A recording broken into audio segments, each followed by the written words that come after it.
The scorching sun beams on the stage for the next test for the field. A different form of chaos in the heart of Texas. We're live from the virtual circuit of the Americas in Austin, Texas. We welcome you to the second race of Season 6 for the Sunoco Cup Series and the Abruzzi Racewear 155.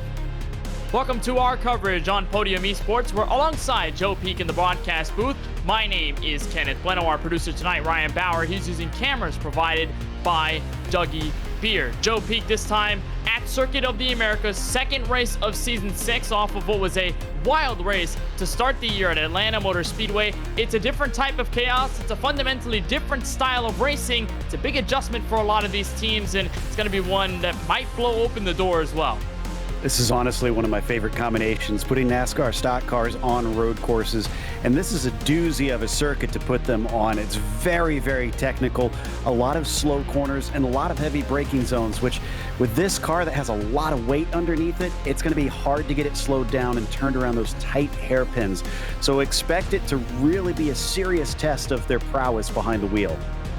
This is the third time in series history that these drivers faced Circuit of the Americas. There's a lot of storylines to talk about, most notably with the drivers in this field, and of course, all of the implications involving the playoffs should a driver get to victory lane. One of those drivers has already changed the entire paradigm of the playoff picture, that by being the first driver to lock themselves into the postseason with a win, and that was last week's W holder, Curtis Kelly, in the number 71. He joined us in the broadcast booth. Curtis, I know that there were a wide range of emotions that you were feeling after the conclusion of the Atlanta race, but you finally got the news, you got the excitement, you were the winner, you're locked into the playoffs. Now comes the first road course test of the season. How are you feeling, first of all?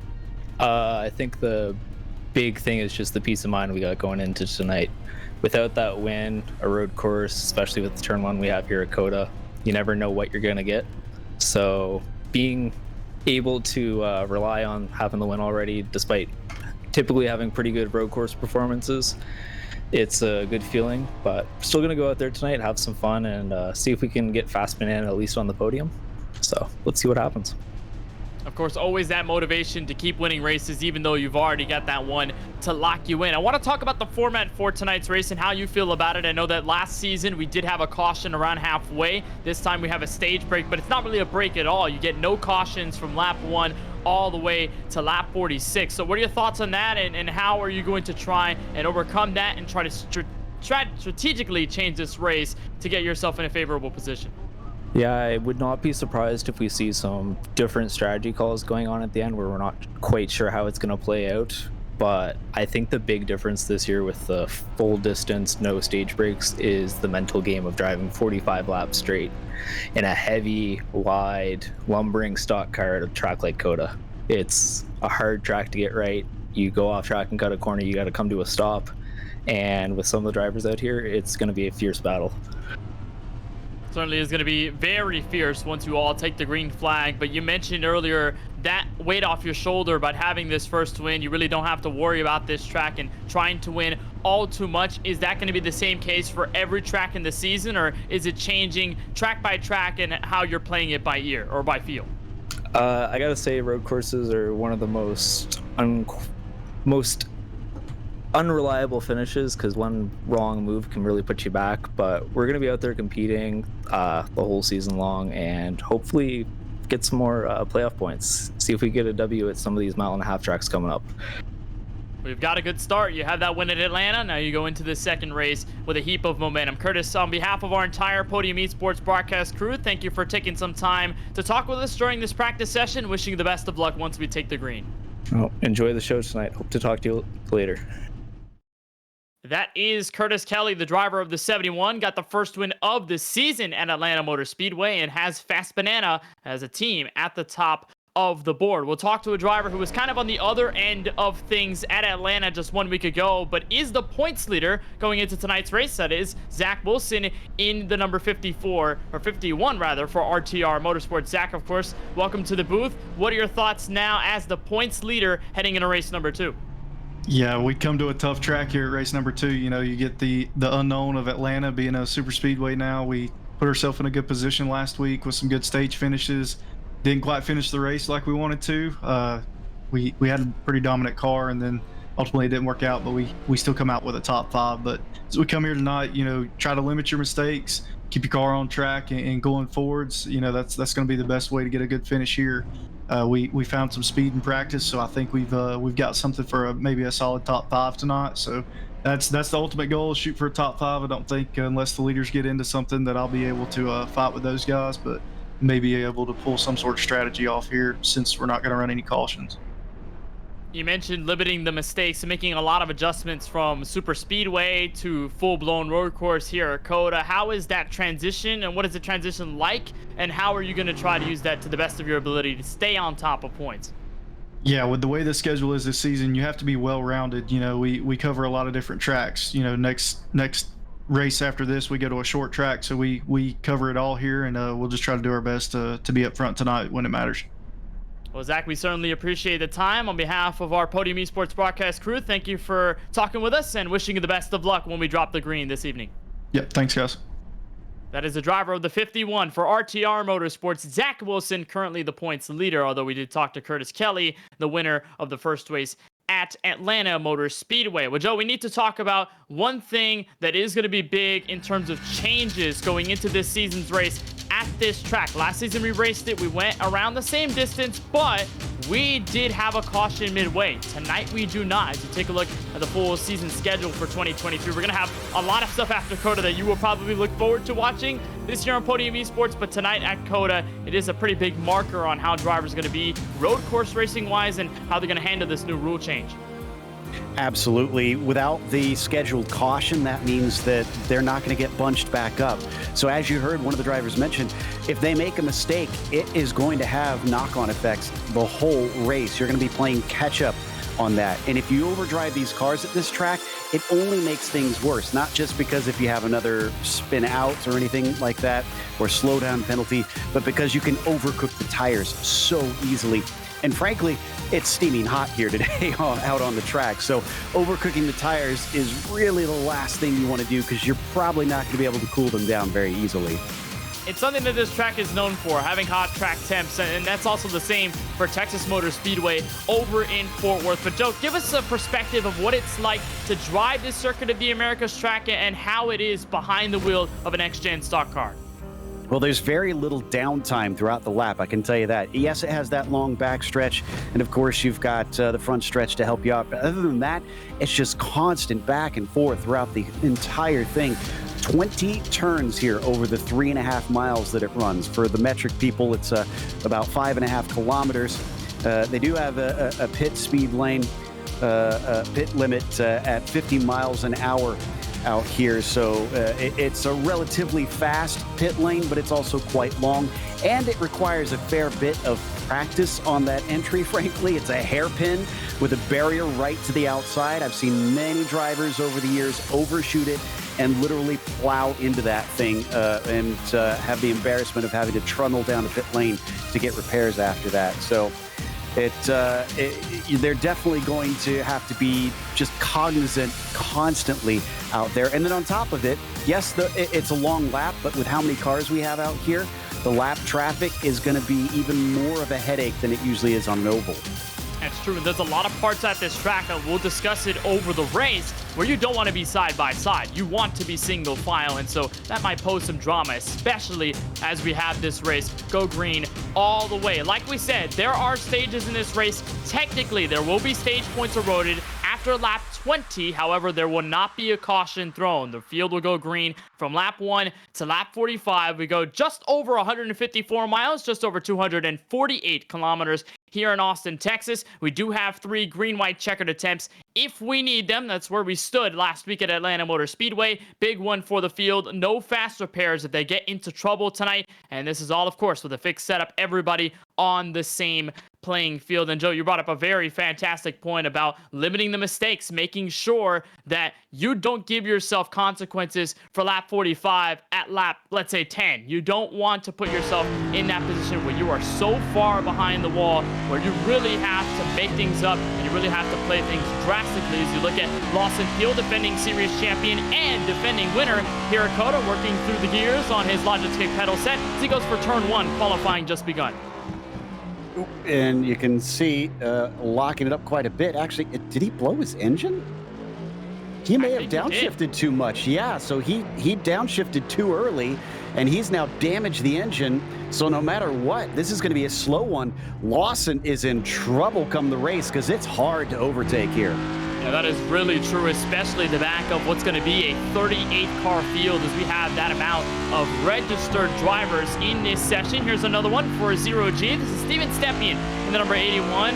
A very quick driver at Atlanta just 1 week ago, but is talented at these types of tracks. He's going to wrap around turn 20 and put in a time lap. Hopefully we'll see where he might end up on the board. Looks like nobody for certain has put up an official time.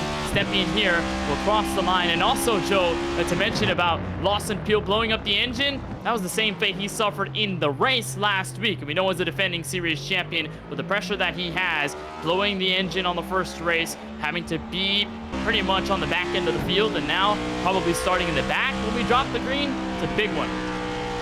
Not exactly the start that he was looking for out here. Yeah, you mentioned we don't have any times yet. It takes quite a while to get around this circuit, so they can't exactly sit around. They get 10 minutes for these 2 laps out here, but at 2.25 minutes, just you think about you add in the out lap into there, that's going to be over 6 minutes, close to 7 minutes right there to do your 2 laps. So you can sit around a little bit hoping that maybe you'll get slightly cooler temperatures, but I wouldn't advise sitting too long or else you're going to be limited. That said, first lap probably going to be the one they're aiming for because the tires go away fast on these cars. That is true. Here's a look on board with the 13 of Gary Sexton, who had the win. It looked like in his hands. It got turned on the back straightaway late in the race at Atlanta, looking to rebound this time around in his Ford Mustang, as we do have times put on the board. Your leader as of the moment, the 99 of Mario Miranda. You'll see the ticker board on the left side of your screen update continuously with all the drivers that are putting in their times. Of course, they do have 2 laps available to them, so we'll see that update even from the drivers at the top of the board. And I do want to mention, Joe, the tidings from last season. It was a big story to cover when that race came around in 2022. We had Mario Miranda, Lawson Peel, the fastest cars all evening long. Miranda led 39 of the 46 laps that was raced, but he lost the lead in the last couple of laps, at least with about 4 laps to go.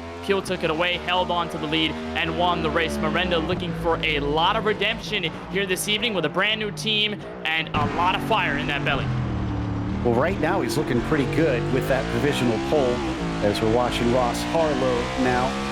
Miranda's got a gap of 1.7 seconds over second place. But again, that's just after the first lap. We'll see if anybody else is able to get a better one in here because we're still missing more than half the field. Harlow coming down into one of the trickier braking zones here at the end of the backstretch, just because that is the fastest part of the track, and trying to get the car rode up and spotting and that slow left-hand hairpin is going to be extremely difficult to be precise. These cars, I can't stress enough how hard it is to get them slowed down. It's really tough to get them slowed down, and also when you're getting into this last sector here around turns 13, 14, 15, all the way to about, let's say, turn 18, turn 19, you're mostly turning and braking at the same time, which is almost impossible to do in a stock car. It's really tough to master. And you'll see as Ross Harlow gets into this corner, he's turning at the same time. He is braking right about there. He's getting off of the corner. This is turn 19, heading for turn 20. But in that last couple of corners, he really had to wheel that race car, make sure it was planted all the way around. We'll see what the 5 of Ross Harlow is able to do. Meanwhile, Lawson Peel has found his way back on the racetrack. He's in the last sector looking to put up his first time. Yeah, and while they don't have an incident limit for this race itself, having those off tracks during qualifying can also be costly because you have to stay within the track boundaries or else the lap is going to be deleted. It's all automatic by iRacing. Lawson Peel back out on the track. I think the good news is because that was on his first lap. Actually, no, this might not count. I guess we're going to find out soon enough because he's into turn 19 right now. So we'll see if this counts as his second lap or if he'll get some redemption being able to put a timed one in. Exits turn 20, finds his way on the front straightaway, crosses the start-finish line, 2:13.6. And while that is good enough for second, not enough to top over Mario Miranda's 2:12.7 that he has set in qualifying. It looks like as this session is winding down, Joe, Miranda looks to be in prime position. But again, back at it again where we have the top 2 drivers from last season's race put in the best 2 times in qualifying, and we'll get the green flag most likely in first and second. This is the 32 machine of Richard Swavely getting through the final sector for Redline Racing. Yeah, that is a much better starting position, thankfully, since he did manage to get one on the board, but the gap is still 9/10 of a second. You talk about Miranda being on it. I mean, he's in another planet compared to some of these guys. It's just incredible the speed that he's been able to find. A 2:12 is really good around this track. The only driver sub 2:13 here today. And Swavely, who is has not set a time yet, is showing tracking pretty good on this lap. So hopefully this should put him somewhere in the mid-pack. Well, no doubt. You put me in a car like this at this track, I fold immediately. I will not put up a time that's good enough for any of those. But here comes Swavely across the start-finish line. A time that is actually not counted. It looks like it is completely gone from our telemetry, so possibly might have had an off track, Joe. Like you mentioned, the off tracks could be easy to grab here at this track because you have so much runoff. It can be very easy to overstep, slide a little bit off of the rumble strip. All of a sudden you have a 1x, your time is invalidated. So a really big moment there for Swavely, and it looks like we will have 25th on back, either not taking a time in qualifying or trying to put in one, but unfortunately having their times deleted. We'll take ourselves trackside and give you your starting grid for tonight's Abruzzi Racewear Run 55 here from Circuit of the Americas, and it all starts with the Tulsa, Oklahoma native of Mario Miranda for 0G, fastest on the board with a 2:12.7. He will be the first to see the green. He's got his rival at this track right alongside him, Lawson Peel, defending series champion, looking to rebound after engine problems last week. Austin Reedy in the 96 for Fast Banana ends up on the podium from qualifying. Steven Stepien, a time good enough for 4th on the outside of row number 2. Warren Kyle Keith will start this race inside the top 5. Justin Erb on the 20. Verteau Racing will be on his outside in row number 3. Row number 4, you will find the 13 of Gary Sexton. He is joined by Alex Muscarella on the outside of that row. Final 2 in the top 10, Zach Wilson in the 51, the points leader going into race number 2. And last week's winner for Fast Banana Racing, Curtis Kelly in the 71. Kevin Early will start from 11th, flanked by Joe Sanchez in P12, and it's Jesse Whittington starting 13th, and Austin Shoemaker in P14. Kip Easley will start in the 15th spot. Outside of his row, it's Dakota Curtis. Next row, you've got Brad Fulham and Ryan Kendall next to one another. And then finally, it's Brandon Banks and Joseph Mahar in 19th and 20th.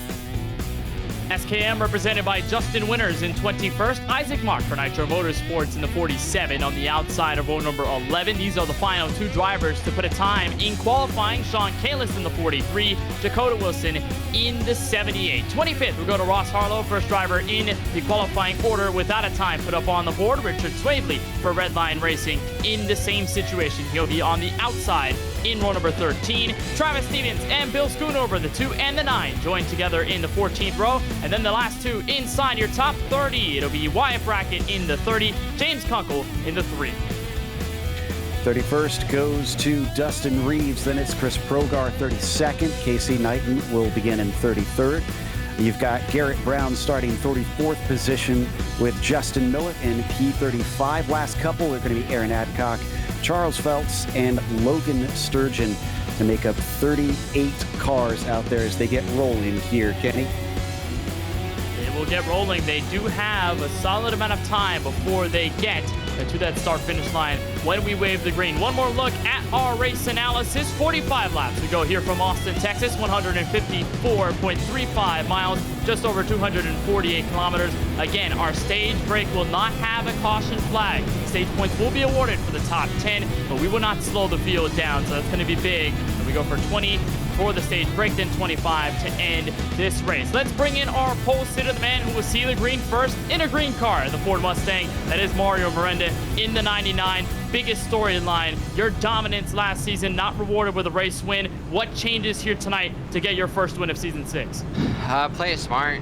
Try not to worry about the guys behind me. Worry about what's in front of me. Tonight it's a fuel strategy race. Everyone's debating 2 laps or 1 lap, or 2 stops or 1 stop. So just gotta worry about that. Can't worry about the other guys. And that motivation to I guess make up for what happened last year. We had so many road courses, and I felt like only winning 1 was definitely an underperformance by me. I felt like I was robbed of so many last year, so I really, this year, only having 2, I'm gonna try to capitalize at every single one.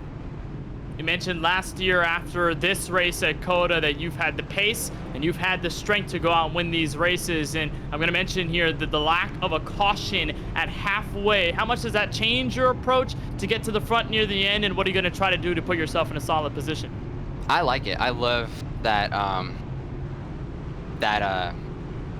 guess that aspect. It can add, I guess, suspense to it. It reminds me of Road America last year, where we tried this. We tried no stage cautions, and it was 45 laps at a track that's similar size, and I ended up using a pit strategy there to get me 20 seconds ahead of the field, to where my last stint at that track was so easy compared to other guys. So maybe I apply that same fuel strategy here and try to get myself that buffer zone that I had at Road America. I just have to see, though. This COTA, as we saw today in the Cup race, is unpredictable, and we have no idea what's going to happen. It's definitely crazy, and it's kind of awesome to make those comparisons between how the real life race went just a couple of hours ago and what we're expected to see in sim. But you are known as a prime road course racer, very good at these types of left and right tracks, and even here at COTA, where you performed so well last season. What about these types of tracks kind of gets you rolling, and what's your favorite part about racing here? I think it's just like road courses in the stock car is just something I seem to click with well.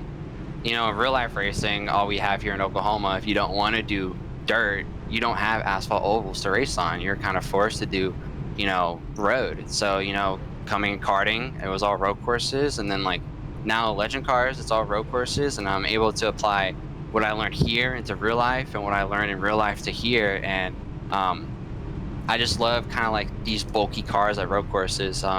Seems to fit my driving style, and I enjoy it a lot. It's always fun. It's fun to not have grip at a road course because you're able to manhandle the car for 45 laps. It certainly is a lot of fun, and it's a lot of fun to watch you out on track, Mario. We certainly appreciate the time. Congratulations on pole. Wishing you the best of luck as we take the green flag in the Abruzzi Racewear 155. One more thing, awesome to see you part of the eNASCAR College iRacing Series not too long ago. It was awesome to see. Appreciate the time. Best of luck on track. Appreciate it. Thank you. That is Mario Miranda in the 99, the pole sitter for tonight's race. They will get around the very tight turn 11. It's a hard braking zone, one of the many opportunities that you can use to pass here at COTA. The entire field goes by, and of course, after we make this last half lap, we should see the green flag for lap number 1 of 45. Joe, is there any quick thoughts you have before we take the green flag, what this field has to keep in mind when they run up the hill for turn 1? Keep it safe. It's going to get 3, 4, 5 wide up in there. It's an extremely wide first corner, but also very tight, and it pinches together pretty much every series that comes here. It's known for causing accidents, so you got to have your wits about you. You need to make sure that while you might want to try and be aggressive to make some positions up, it needs to be a tempered aggression, because there's that old adage, you can't win the race in the first corner, but you can definitely lose the race there. So try and make up some spots, but try not to be foolish about it. Just try and put yourself, if it was me, try and put yourself in a position that's going to get you through the corner first, and then take advantage of anybody else's hiccups second. You can't win the race on lap 1. That's a phrase so infamous across the iRacing service in any type of session that you're in. The field will get around this last sector here at Circuit of the Americas, what arguably could be considered as the most difficult. You've got a lot of flat ground and a lot of tight corners. You have to turn and brake at the same time. And then once you get out of turn 12, you find 13 through at least turn 16 or so. You've got a lot of different types of corners. In 17, 18, a pair of fast right-handers before you get to that left-hander turn 19. And then when you approach that famous Whataburger sign at the exit of that corner, find yourself in the last spot, turn 20. Remember, Mario Miranda led 39 of the 46 laps run here last year, lost it with 4 laps to go with that car on his outside. When we drop the green this evening, Lawson Peel in the 12. Obviously, times have changed. Lawson Peel is the defending series champion. Miranda is as hungry as ever. So there are so many things to look forward to as we get close to the green for the second race here in Season 6 of the Sunoco Cup Series. Pace cars down for the first time tonight. Field will get out of turn 20 in the hands of Mario Miranda in the 99. Lawson Peel on his outside in second. We take the line, we'll take the zone, and we'll grab the green for the second time this season. We're underway in the Abruzzi Racewear 155.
Mario Miranda leads them through the first half of Circuit of the Americas on lap number 1. We had one car sideways around the S's, and in the last part of it around turn 9. It was the 24 of Warren Kyle Keith, but for the moment, Joe Peak, Miranda, and Austin Reed pulling away from the field heading for turn 12.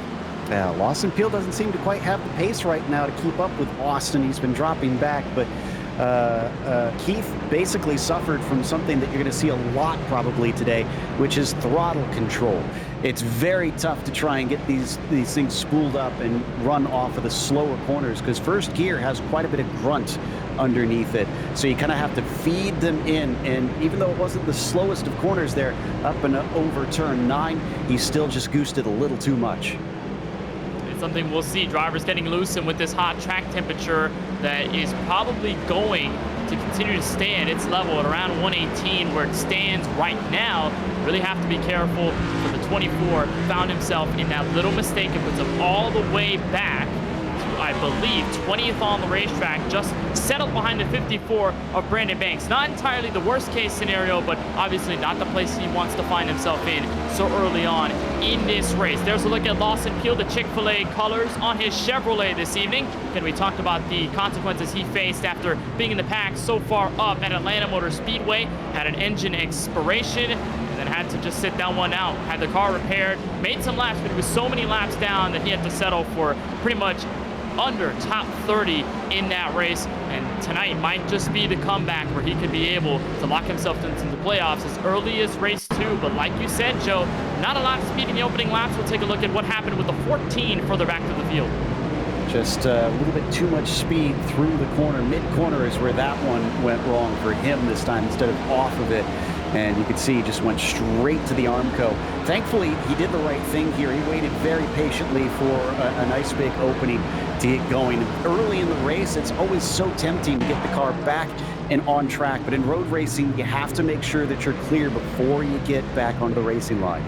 Yeah, again, that product of changing your style, changing your customization to an oval and then to a road course, where if you go around, you're going to expect the yellow. The whole field will slow down. They know where you are by the time that yellow comes out. Here at the road courses, those yellows won't fly for you. If there's a single car incident or even somewhat of a multi-car pileup, you're just going to have to get yourself back settled and go back through the gears. And if your car's damaged enough, at least try to limp it back to pit road. Here's the pedal cam with Lawson Peel. Last time we looked at it was when he blew the engine in qualifying, but found the way to put up a time good enough for second. And your top 3 all within at least a second or so. They have since pulled away from Justin Erb, who has put himself nicely in P4, but just shows you, Joe, the class of the field might just be these three so good at these types of tracks, and they're making it look easy in the first two.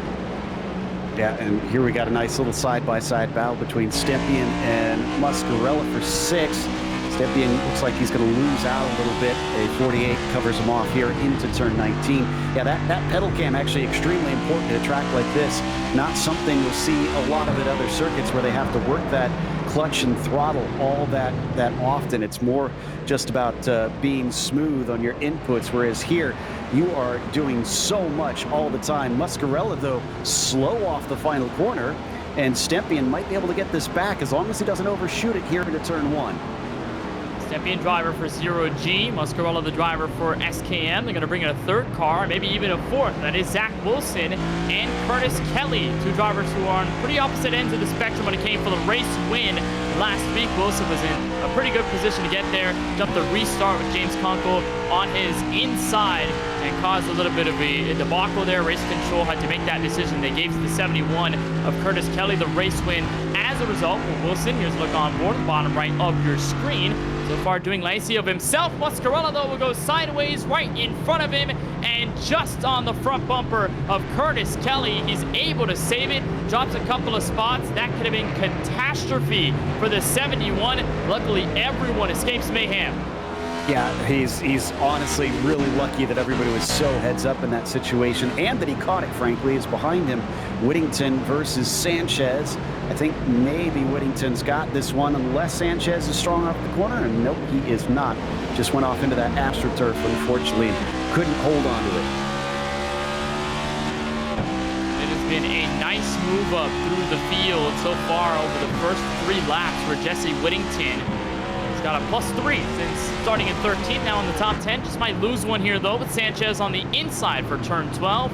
In a hard braking zone, you really have to get this one right. Whittington gives it up, and Sanchez slots into 11th. We'll have the next look at Alex Muscarella for the last spot inside the top 10. Austin Reedy has dropped back to 3rd, meaning Lawson Peel has only one car in his sights. That is the 99 of Mario Miranda for the race lead. Joe, there's a look at Joe Sanchez in the 55 looking on Muscarella. And again, these onboard looks, and even from the driver's perspective on the cameras in their rigs, it just shows you how physical this racetrack is to drive in, and some of the difficulties of how mental acuity matters in this type of race. Absolutely. And, you know, I mentioned a little bit earlier about how you have to try to limit the mistakes because you don't want to lose time. That also goes for having to lose position here, because remember, Peel had to try and overtake Reedy. So he lost time to Miranda that maybe he could have had up to now, and he had to use up some of his tires to try and work up close to that number 99. Because without those cautions, everything counts in this. He's got to try and really work hard to manage his tires from here. Hope that he didn't burn them up. As here we go down into the first turn with Brandon Banks. This is for 20th, and Mahar is going to get fed out by Isaac Mock, who manages to get his way through, but Banks still working on it, and they come into the S's. It's got to be mostly single file through here. He's super shallow into the corner, but it looks like he's held on to it. And that was almost 3 wide for what would have been position number 18 on the track at the exit of turn 1. Magnificent stuff by all 3 of these drivers. Joseph Mahar in the 46. He ran on board with his car, switched from a Toyota Camry, which was the last time I saw him on track in this series, and now switching over to the Prancing Horse, and the 46 gets loose at the exit of turn 9, but we'll have an okay time getting back. There's Ross Harlow in the 5 further up through the field, now hunting on Zach Wilson, and just love the perspective, Joe, of every single driver in this field, and most notably how they drive this track, where their braking zones are, how hard they're braking, what kind of approach they like to take in these corners, and obviously how they handle traffic in front of them when they're trying to make some positions. And I've also been watching how many of them have been sliding through these corners. Again, the more you use those tires, the worse it's going to get later in the stint. You're going to lose a lot of speed. You won't be able to try and track down or defend off of whoever you've got around you. The 5 just about gets inside Wilson there, but can't quite get it done, at least for now. So if you see anybody starting to slide, just kind of keep that mentally in your head, because that's going to, again, snowball on them and feed later into the race. sometimes you can manage it, and there you go right there, the 51 off the apex coming off of turn 19, just about opened the door for Harlow, and he goes off again. Way off, turn 20, here comes Harlow, position number 7. Just overdriving it a little bit too much there. As soon as you miss that apex, you kind of just have to accept it, not try and drag the car across the tarmac a little bit too hard. Just let it go wide and let it settle in, because you don't want to spin it. You don't want to hurt those tires. Just try and get back to your racing line and not let it phase you. You kind of have to always be thinking forward on these road courses. The more you let yourself dwell on what happened and try to change your driving to make up for what happened, the worse off you're going to be. It's definitely true. Here's a driver on pit road. This is Wyatt Brackett in the number 30. Not sure whether this is a scheduled pit stop or not, a lap number 5. We did see him go round in the stadium section at around, I'd say, turn 13, turn 14, where he found some trouble. It looks like he is going to go for pit road, and we'll see exactly what this call is and whether this is just a call for stage points. Remember, that will be concluded at around the end of lap 20. We won't have a caution for it, but just keep in mind, points will still be awarded, and that stage of the race does matter in the grand scheme of things, and it definitely helps if you're not winning races in this series, but you're getting playoff points and you're getting points throughout the running. Lawson Peel is starting to hunt down Mario Miranda in the number 99. A lead chopped off to 1.1 seconds. Here's a look on board with the 12, and they enter turns 13, 14, 15, 16, 17, and now to turn 18. But Lawson Peel, just like last season, Joe, is starting to catch. Miranda now has to look a little bit more in that rear view mirror. Yeah, I'm impressed, honestly, with Peel's lap times, because they're incredibly consistent. They're all within 0.2 of a second of each other, and that's with an overtake in there. Well, barring the first lap, which naturally is going to be slower. But, yeah, he is just rifling them off and is consistently faster than Miranda. I think that goes back to that point I keep harping on about managing your tires. Wonder if he's just not running at full tilt, and it's making him be able to really hold on to that rubber a little bit better than the 99. Last lap even, nope, they were about close. Peel was about 1/10 of a second slower. Peel a little off, but one thing that you pointed out there, and is definitely true, is that Peel is consistent, and if he stays like that, if Miranda keeps finding mistakes on the racetrack, that only is going to help that 12's advantage, and he's going to close in on this gap. But I want to also talk about this part of the track they're heading through, and one very unique thing about this Circuit of the Americas facility is a big gap gets demolished there. Now half a second between Peel and Miranda going through the S's here in the first couple of corners is the curbing that you'll find, the yellow curbing on the inside of the racetrack. In real life, you don't necessarily see this, and it's not as protruding, but in the sim, it is practically deadly in this type of car. You hit that yellow curb, your car is going to start bouncing all over the place. You're going to lose so much grip. We saw the 99 hit one of them on, I believe, one of the right-handers in the S's, and it is partially what has allowed Peel to close in as much as he has.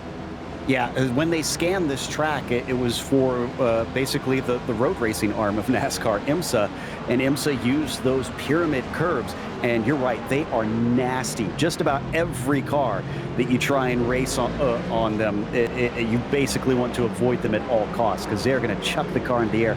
In the case of these things, if you actually go straight over them, you can damage the underside and the diffuser on the back of this thing. So really try and treat them with respect. Just try and get close to them, but don't try and hit them, because even if you don't spin out, you could still pay a heavy price. It's the type of discipline that you have to carry at a track like this, and it just kind of reminds me of those big turtle curbs that you find at the Daytona road course, especially in that last chicane coming out of NASCAR turn 4. They're curbs that you don't want to hit, and frankly, you can't hit if you want an advantage. You want to avoid them as much as possible while still making the corner look as clean as possible. Peel really picked up a lot of time going into turn 20, but lost all of it on exit. Had a little bit of tire tracks on the right side of his Camaro come out from the bottom of the race car. We'll see what he can do in turn 1. But remember, Joe, last time we saw Peel make a pass on Miranda at this track last season, it was a deadly turn 12 entry that got him into Miranda, sent the 99 spinning. Peel made his way by and won the race. We'll see if he can do it much more cleanly this time. This is the faster part for him in the last lap. We'll see if he can make the best of it and possibly force that 99 into a mistake. Ooh, Lots of stuff down here with Harlow once again. He's been having lots of fun back just outside of the top 5. He's chasing down Stempian and Gary Sexton here. And they almost have 3 wide moment there coming through the first corner. And as they weave their way now through the S's, yeah, watch, none of them hitting those big yellow curves, those pyramids on the inside, because they know they can't touch them at all. And they continue pretty much all the way up until finally the last one is going to be here at turn 9 on the left-hander. Very blind left-hander this corner. It's pretty blind. It's also going uphill, and then you kind of have to keep the throttle planted going downhill through turn 10. Harlow looked to the inside of Steven Stempian. This is going to be the entrance to turn 11. Very tight lefter. And there's the Fib 5 of Ross Harlow getting to the inside of it in contact with Stempian, heading for the back straightaway, but Harlow might just be able to make this position happen. This will settle him into P6, and he'll look next to Gary Sexton. And this is a move that continues to go up for Harlow. He has been on the move since starting 25th in this race. And by the way, last season, you look at the charts, and Omerenda and Peel were the hardest hitters. But Ross Harlow was there. Fastest lap of the race there. Last time we were here at a 2:16.1. Harlow finished in the podium. Now in that really scrappy battle with the 81, Stempian is not giving up. One of the many drivers that didn't set a lap time out here, probably just went a little bit too wide in both of his laps, because with this kind of pace, I don't know why you would want to start in the back unless you really thrive on a challenge. And he's been stepping up to it, that is for sure. Had a nice move there on Stempian. Let's see what he can do on Sexton over the next lap or two, if he's got enough to try and chase him back down. And they're definitely going to be start feeling the tires a lot at this stage. Almost 10 laps in on that rubber, and they've been abusing them, some more so than others. But the more that you have gone a little bit wide, the more that you have just spun them up coming off the corners, the worse it's going to feel. And honestly, it's going to get harder to try and control that throttle through some of the turns as well, trying to get onto the power as Sexton definitely locking him up a bit. Looks like he got away with it, but he's overdriving it a bit himself. Yeah, that is true. The 13 of Gary Sexton, also a driver for 0G, much like his teammate, 2 spots behind him in Steven Stempian. Here's a look on the right-hand bottom corner of your screen. That is Sexton's onboard camera with his rig. He is absolutely getting chased down by Ross Harlow and Steven Stempian. And in this case, though, you look at how much more difficult it is to drive this track.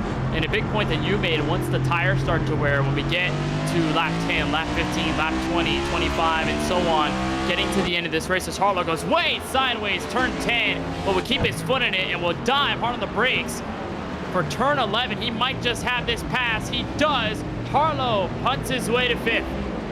Kind of impressed that he made that. I thought he was going to blow the corner, but he was definitely given space. I think Gary kind of saw it coming. That's the other key thing, is you got to be aware of your surroundings. I think Gary might try and set up. Nope, he lifted early.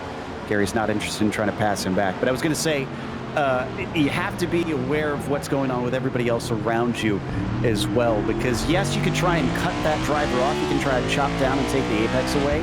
But at times, like in this situation, if he would have just steered into the corner, the two would have made contact and taken each other out. Sometimes it's better to just live to fight another day and let them have that apex. Or if you're really savvy, you can set them up for an over-under if they've really overshot it. That's true. And also with the different types of corners you have here at COTA, you can make a move on the inside. That driver just might retaliate and go back to your bottom in the next corner when they have the shortest way around the racetrack and the apex to their favor. So there's a lot riding on what type of passes you can make here at this track, and of course where you select those pass attempts. Speaking of pass attempts, this 12 has been hounding on the rear end of Mario Omerenda for the past couple of laps. That 99 has been smoking out of the tires, locking up the brakes, but somehow has not relinquished the race lead. It looks like Austin Reedy might have just caught them quite a bit as they have been fighting each other, but the 12 is not giving up. He continues to put it on this 99, and as they head to the S's, Peel's got a good entry. Can he find a potential braking zone to get by? Also, potentially, he is going to try it up into 8, or excuse me, into 7. Doesn't look like he's quite close enough. The other thing that occurs to me here, Peel's been so lightning quick. We heard Mario talk about how we're going to play the strategy, that a 2-stopper still on the table, still on the mind of some of the drivers. Maybe Mario's trying to do a 1-stopper here, and it's just taking it nice and easy, and Peel might be trying to book it, knowing that he needs faster laps to try and do a two-stopper. We don't know what they're doing pit stop-wise. And that's true. These drivers do have communications with their spotters, crew chiefs, or even just their teammates if they don't have anyone else to help them. And there are a lot of large voice chats in this Sunoco Cup Series between the teams and the drivers. So there's a lot of planning, a lot of strategical game plans going on behind the scenes that we're really not knowing about in terms of getting for the 1 or 2 stopper in this race. And when you take out that caution brake, it really takes away the saving grace for everybody. We talk again about how mistakes are important. You want to minimize those to prevent losing so much ground and then having to spend the entire race picking it back up. But it also goes with strategy. That caution, you probably wouldn't have had to worry about hitting it this lap, coming out around this guy, trying to make sure you're timing everything correctly with the pit delta. You didn't have to worry because the caution came out. Everybody went on pit road at the same time. You worry about it differently this time around. The field come out of turn 19, turn 20, and Pio is still in the back bumper of Miranda. Yeah, he's still pressurizing him everywhere that he can, but if he is trying to do that two-stop, this is hurting him as well. He needs that track position and needs to be ahead. He's been running these faster times, which is great, but if he's stuck basically locked into the same times as Miranda, he's not going to be able to beat him on taking an extra stop unless he can really book it once he's pitted and Miranda stays out and he has the clear air. I wouldn't count on that, frankly, but you never know. And he definitely had a little bit of a problem there into the first corner as he lost a little bit of time. So continuing to abuse them quite a bit. If he is going to two-stop and tries to do it evenly, he's going to need about 5 more laps before his end because they'll split it in an even 15-lap stints. Watch Peel continuing to try and break that 99's defense. He has not been able to do so, and you saw there the last time at a turn 1 how loose he got putting in the throttle, how hard he's diving on the brakes. He is trying his hardest to get through, at least go to the inside or outside, and has not been able to do it. Also, one thing to note, remember we talked about incident points. I don't believe there is really a punishment for getting a lot of these X's here. We talked about the wide runoff here at Circuit of the Americas. But you look at each driver inside your top 3. Miranda, total of 19 X incidents from off tracks and anything else. Peel at a staggering 38x with how far off he's been running off the rumble strips. Reedy with a little better at 21x. But that shows you, Joe, just how much these drivers are using this racetrack, and they are grateful for all the space. Here is Peel at an awkward point of the racetrack, looking to the inside, and he cannot get through to P1. Yeah, that's an average about 4 incidents per lap, the way that it's going. And yeah, he took a big look. You can often surprise people down in that stadium section. The second hairpin in there offers up a chance to try and take the apex away. Doesn't guarantee you the pass. There was another big slide for Lawson coming off of 19. But if you're desperate, you can try and use that to get by. And it does start to feel like that 12 car is getting a little bit desperate. We're seeing more mistakes. We're seeing more times where he falls off the back of the 99, then has to catch back up. He's being made to use up his stuff. He's really using up his stuff. I think he's just banking on this call to get by Miranda as much as he can.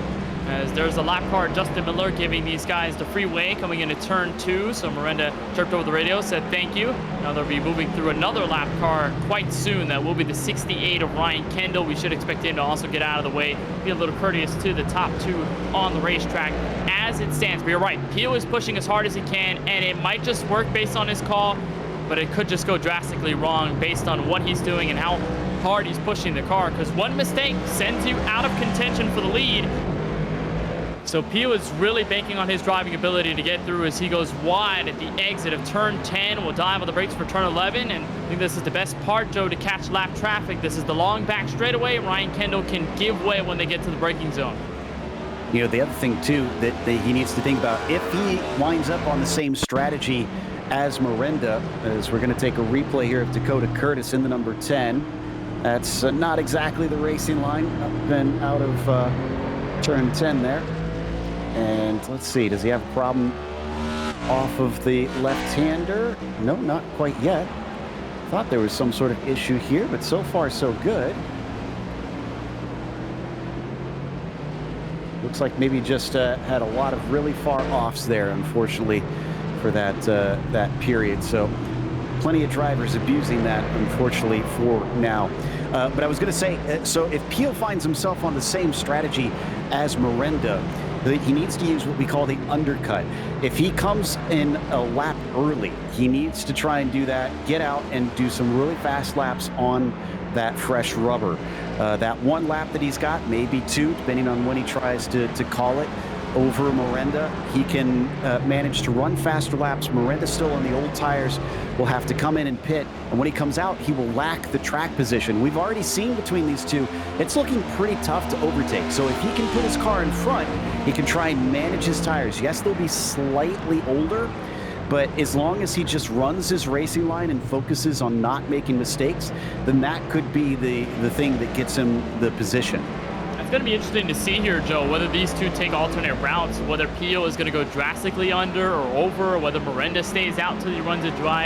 And then keep in mind the drivers in third on back. They are still in this race. Theoretically, Austin Reedy is a couple of seconds off your top two. While he hasn't really made a lot of noise in this race, as here comes Peel to the inside. An attempt failed again. Reedy is still third. Ross Harlow got around Justin Erb for P4. And Justin Erb still wrapping up the top five. So there's still a lot to be said for third through fifth on strategy. What they could do to get around the 99 and the 12 without having to really pass them on raw pace on the track. As Miranda locks it up, turn 11. Is this the possibility for Peel? Didn't look like he got a great exit coming off of 11, unfortunately, and that cost him right there. You really got to watch your corner exits, because that's going to give you a much better chance at overtaking. Yes, you can try to outbrake them, but I always try and tell drivers it's a lot easier to pass them in a straight line than it is through a corner. If you can outdrag them, then you can just easily laugh at them as you go by, instead of trying to get brave on the brakes and throw your race away. It's a big one, and of course, with the way Lawson Peel has been driving the car, if he gets to the side of Miranda on a long straight, he's going to be diving, no doubt about it, for that position. He almost gets a little physical there, about gave the bumper to Miranda's machine. Heading into the corner, looks like on the pair of rights, 99 stays out in front. Your top two continue to lead this race by. This is the opportunity for Peel. The 99 got a little loose. For turn 19, he's way off on the Whataburger sign. Can he keep it on for turn 20? Yes, he can. And here comes Peel again, turn 20. Way to the inside, and he didn't get a cut course for that, which amazes me, because he was way down over that curb. But he doesn't get the position. Miranda is still able to hold him off. We're coming to the end of this stint if they are going to try and to stop it here. Oh, is he going to give him the bumper? He just about did. He is getting aggressive, and I'm sure this is over many laps, though, of trying your hardest to get by, trying so much to pressure him into a mistake, but still getting not by every single time. It has been so tough for Peel, and you can imagine he's getting a little bit frustrated here that he cannot get through. And Miranda staying as calm and composed as ever through the SS section where Peel has been trying to look. Can he give him the bumper? No, he can't. This is the run up the hill through turn 9 and turn 10. This is a moment for Peel. Looks to the inside on a diving zone for turn 11. Shows himself. He is sending it super deep, but he's shallow. Watch him. He's going to have trouble making the corner. He does get a little piece of the 99, and now it's a drag race down the backstretch. With him being pinched in, he didn't get as good of a run. Miranda doesn't have to give this one up necessarily. Shades of last season's race at lap 13 of 45. This race for the lead still on, going into the entrance of turn 12. This is Not going a to be favorable tight. spot by either. Great exit there for the 99 coming off of 12. Used up that runoff there to try and get a better exit, and that's what saved his bacon for the time being. Let's see if Peel tries the surprise attack I've been talking about. Yeah, he's going to give it a go. Just tips the back of him. Still Miranda being very savvy to give him just enough space. And he's shutting the door at the same time. He's putting the 12 in a predicament where, sure, he can get down there, but he cannot get by. And stellar defense by Miranda holds on to the lead. And they, by the way, have lost a little bit of time. It's almost a full second chopped off on their advantage to the 96 of Austin Reedy, down for turn 20. Here comes Peel again. Miranda gives him the space, but again shuts the door on the front straightaway. He stays in the lead. This is an amazing run from Miranda, really showing the prowess that he was talking about, his experience here with road racing, knowing just where to place the car is something that only comes with having that time and practice on road course racing, and forcing Peel to overdrive the car. You could see he was bounding over that inside curve through the first hairpin, and just basically making him use up his stuff here.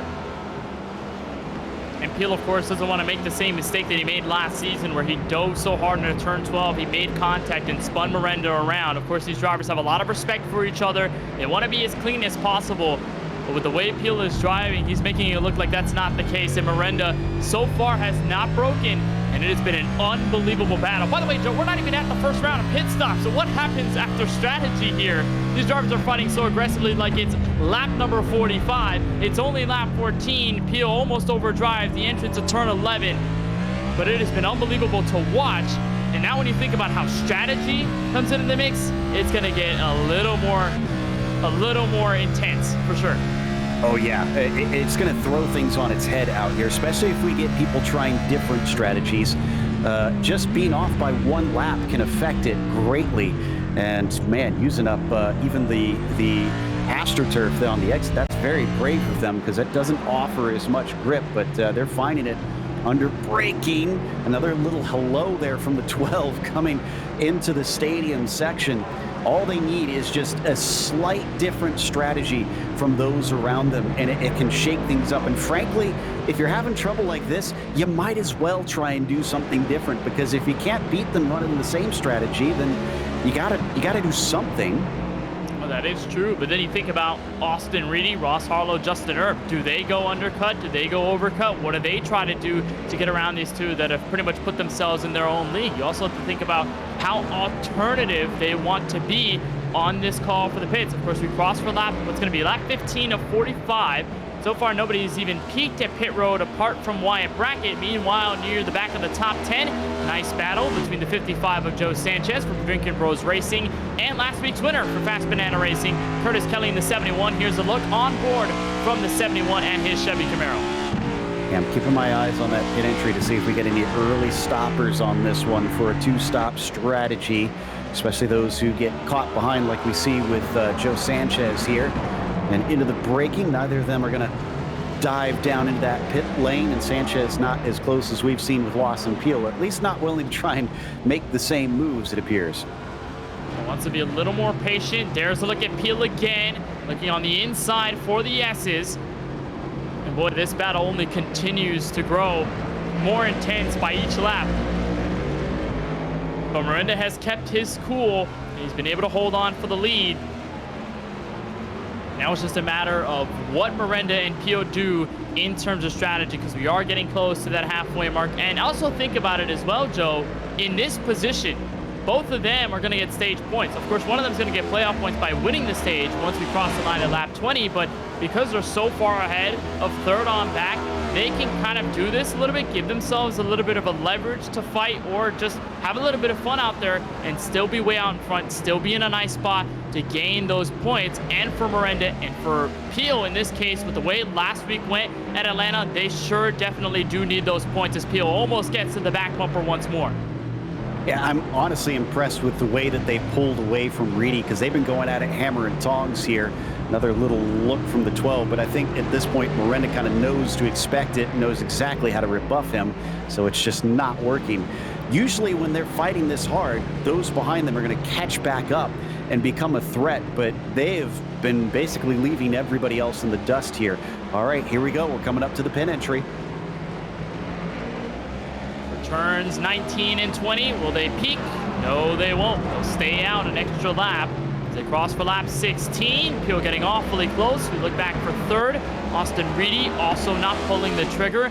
And it appears neither is Ross Harlow in the 5. Neither will be Justin Erb, who is going to come out of turn 19 and will head for turn 20 this time. So it looks like everybody wants to go for the official halfway mark before they even decide to come in, which is rather interesting. And that has really thinned out the field. I think the closest battle we have on track right now, apart from P1, is for P7. Gary Sexton, though, getting way squirrely at the exit of the final corner. Lost all that ground on Warren Kyle Keith.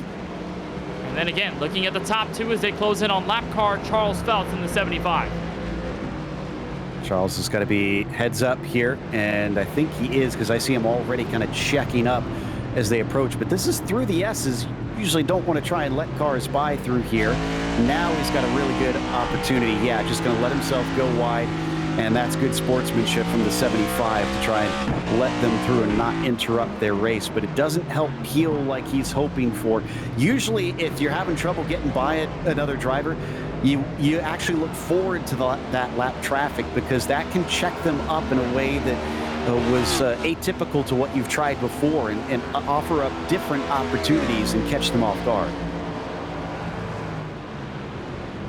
Want to see what you can do. We also have an update. First DNF of the evening, unfortunately, will go to the 78 of Dakota Wilson, so he will drop back and he will end this race 38th out of the 38 car field. Here's a nice grouping and a gaggle of cars around 16th, side by side in the X's. Dakota Curtis, Brandon Banks making contact, Kevin Hurley in the background. Whew. I mean, they're probably grateful that they do have all this paved runoff for this one. Banks is going to be able to hold on to that 17th, but now Curtis trying to dip away from the pair of them. And you can see that put them very offline. If you get offline through those S's, it really affects everything down the line, unfortunately, because it's hard to get back to where you need to be through those corners, and it's going to slow you down for a long time. Yeah, it's very momentum based. You lose one of those left or right handers and you're pretty much gone for the next couple. It's kind of similar to a ski downhill run where you have to make those pylons. You're making lefts and rights. If you miss one of them, you're probably going to miss 2 or 3 down the road. So pretty interesting to watch how these drivers get to the S's, and a little bit of a scare. Fortunately, everybody gets away okay. Banks with a huge send for turn 12, and Curtis wants the up and over, the cross. Can he make it happen? He gets his nose in there, but unfortunately, Banks makes that spot. Brandon Banks into P16. 54 started 19th in this race. And how about this, Joe? A look at our entire driver camera panel and just how hard they're having to work here. Yeah, a whole lot of more wheel input than what we're used to seeing in this series.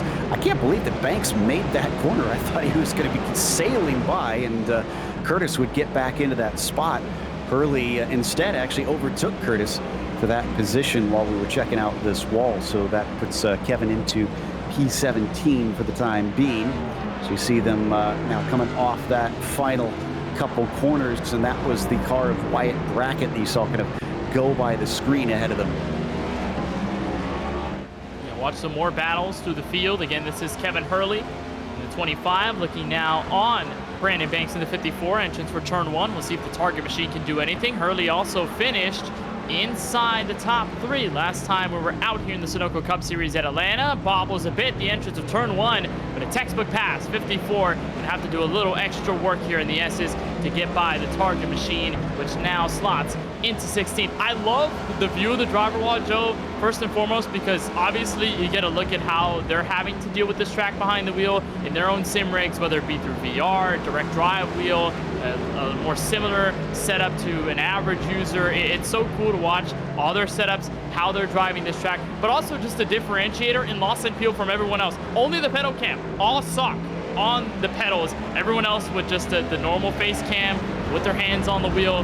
But Peel says, no, I want the feed action here. I want to show you just how much work it is on the bottom end of things as he comes out of the final corner. Are we going to get in trouble with Twitch for showing this?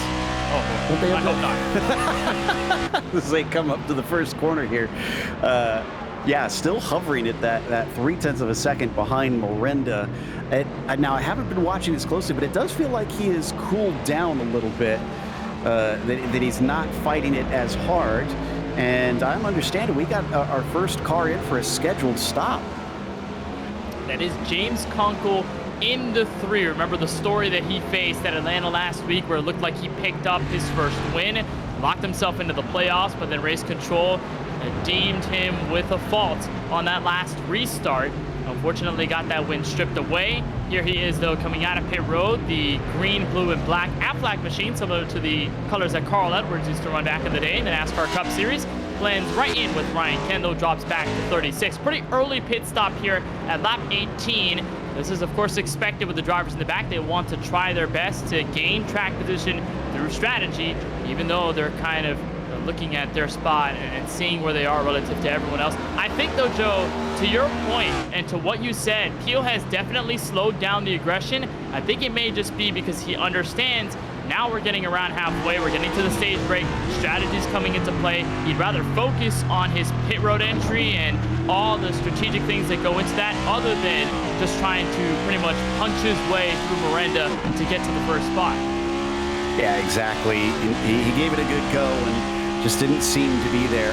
We're on board with Stempien now. That is Justin Erb up in the 5th spot ahead of us. A little bit too far back to try and do anything here. And Erb's going to get underneath the lapped car of Charles Phelps, who lets them pass, thankfully, out of the turn 12 hairpin. Then back and forth here in the stadium section. There's a lot of parts of this track that are modeled after other famous road courses around the world. This is kind of meant to be mimicking the stadium section at Hockenheim, another track that's here on iRacing. One we don't have that I'd love to see. This one's supposed to be like Turkey, which I've kind of taken to calling it that. They don't have enough names for the corners out here, and I still say they should call that one Turkey.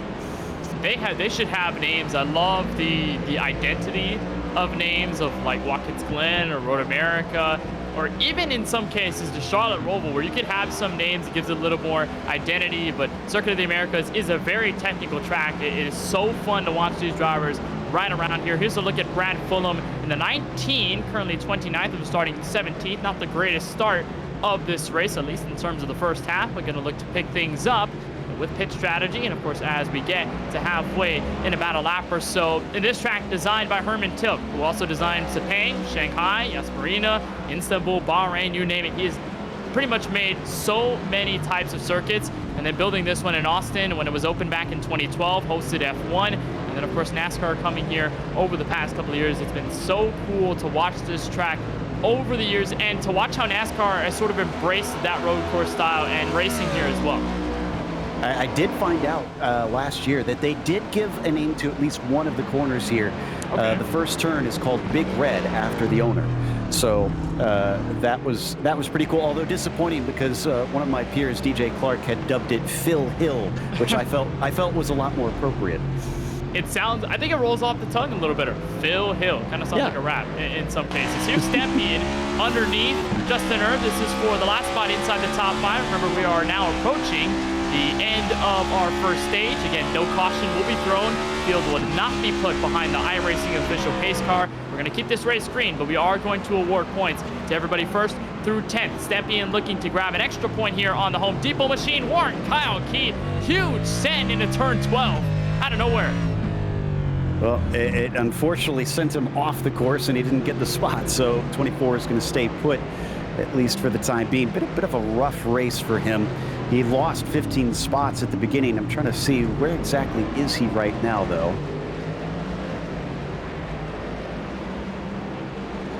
Lost track of him here on the timing and scoring. But I'll try and track him down, see if he's gained many of those back as we check in a little bit in front of him and down into the final few turns. Should be seeing cars likely try to come in, if not after this lap, within the next 2 or 3, because 22 to 23 is going to split it perfectly in half, and there's another big slip up off the final corner. We'll see if Stempien can put in an attack for turn 1, or I guess we'll call it Phil Hill for the rest of the night. The 81 going up the hill for turn 1.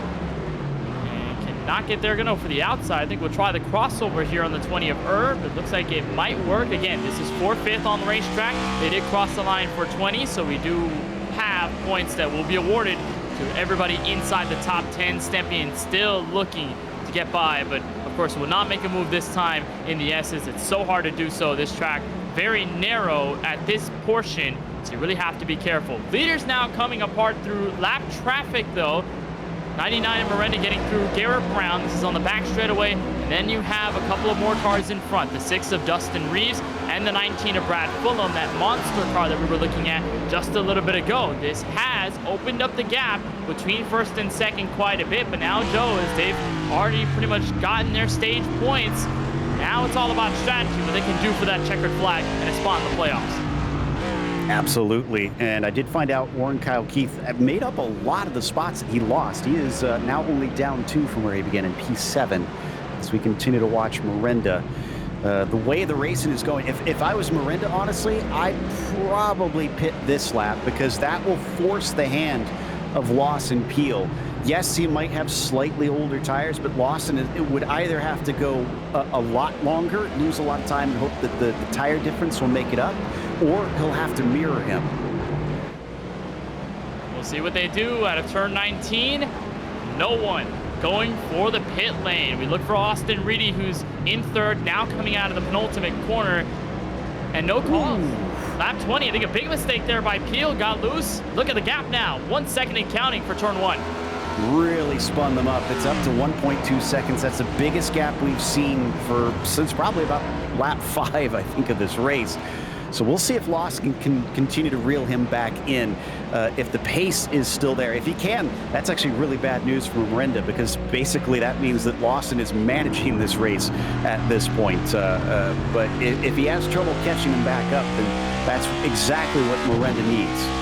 Well, is this now the point of no return for Lawson Peel? If you continue to make these mistakes, are you now just thinking more and more about coming in earlier, or are you still kind of in that mindset of, I need to pit a little later, I need to overcut this 99 if I want the lead?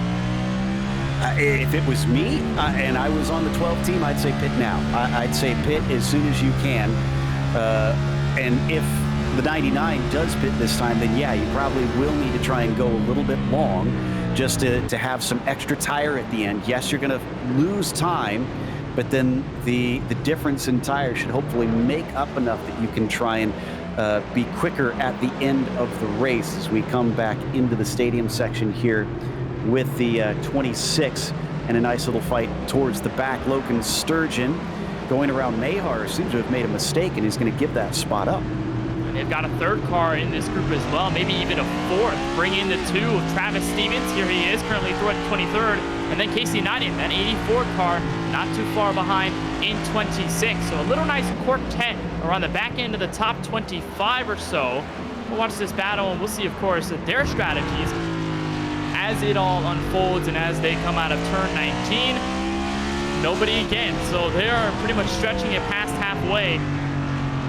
And they want their best case in terms of making it on a confirmed call to get to lap number 45, the end of this race. We were looking earlier at the 26 of Logan Sturgeon, who was 23rd right now, but best believe, Joe, that Chevrolet Camaro had such a great race last week at Atlanta Motor Speedway. And by the way, it started all the way back in 38, dead last in this field, a pickup of 15 since the drop of the green. So Sturgeon has been doing fantastic, and although he did finish 37 last week, you cannot ignore the great runs that he put up and some of the moves that he's made through the field already over season 6. It's definitely been impressive to watch.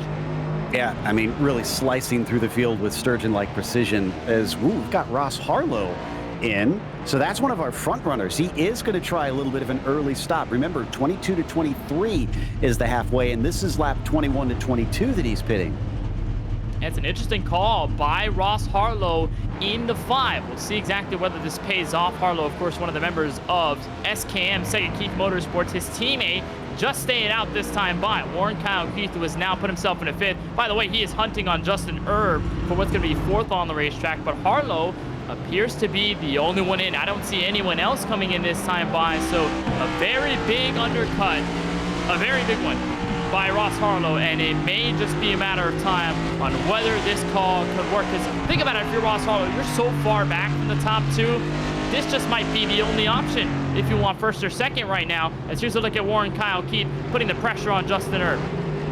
And for reference, the fastest laps at the start to now are a difference of about 0.7 of a second to a full second between drivers. So it does count for quite a bit. It's not going to make up things if you're 5 seconds behind unless you really jump them by a huge amount, but it is going to be enough that if it's 1-2 laps, you're going to find yourself gaining time, and especially if you're 1 second behind, you could jump them and get that track position. Big move down to the inside here, and Warren Kyle Keith ready to take another, put himself up one from where he started for the first time this race. Does he get it? Yes, it looks like he's past the 20. What a recovery it's been for Warren Kyle Keith after making that mistake on the opening lap in turn 9. Has found his way back to the top 4, and it's a good position that he's in. Once we're getting into strategy time, as there's Steven Stempien, the third car in it, that silver bullet Ford Mustang, looking on Justin Erb this time by. He did actually try to get around Erb earlier in this race, but could not do so. And now the 24, well, as we call him, 4-name, Warren Kyle Keith, now going to be into the top 4 and will pull away for as much as he can. Stempien, though, going to find a way around outside Justin Erb, but locked up the left front, skates through the Whataburger sign, and here comes Erb and Warren Kyle Keith for the pit lane. So does Stempien. I also see Bill Schoonover in there. He's a back marker, so a few of them doing it, but not seeing many of them, interestingly. Maybe we'll get a few more this time by. Looks like Adcock, as well as Gary Sexton is pitting. Yeah, there's more of the front runners now coming in. But Morinda, Peel, Reedy, they all stayed out.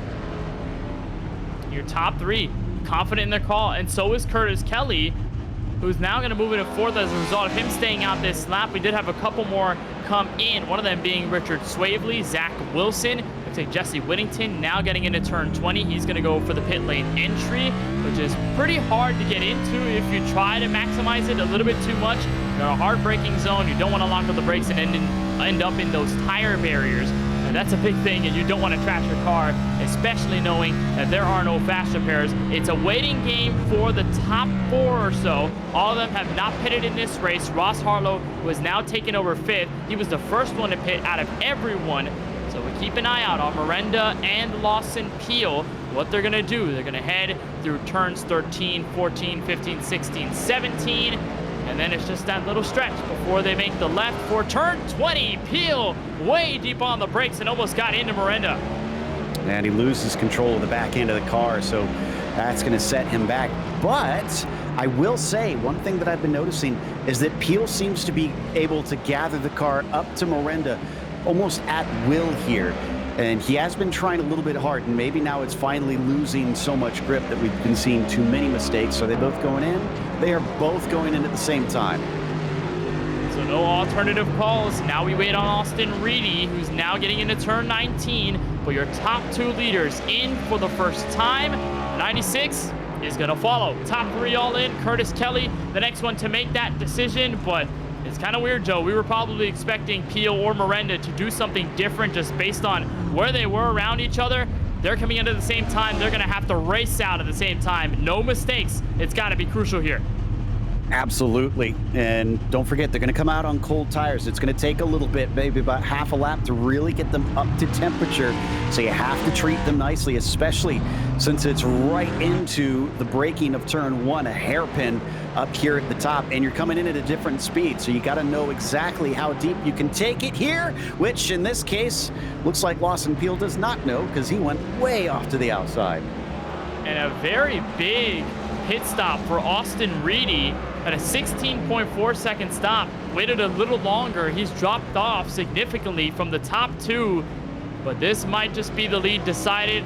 Peel is going to have to play catch up through the S's as Miranda catches through lap traffic. That is Travis Stevens in the 2.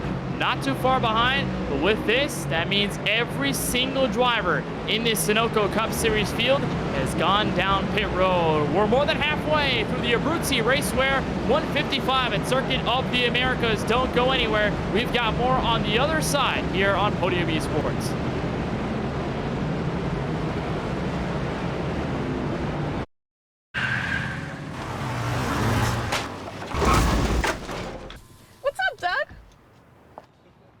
What got into you? At Sunoco, we know how to fuel peak performance. Fuel your best.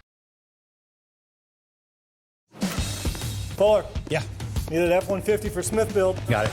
Yesterday. I know. Don't forget my BMW. Gotcha. Check this out. All the major online automotive sites in one place. BMW, done. F-150, done. How's he do it? I can search nationwide. Even those classified sites. Auto Tempest, all the cars, one search. That's how I do it.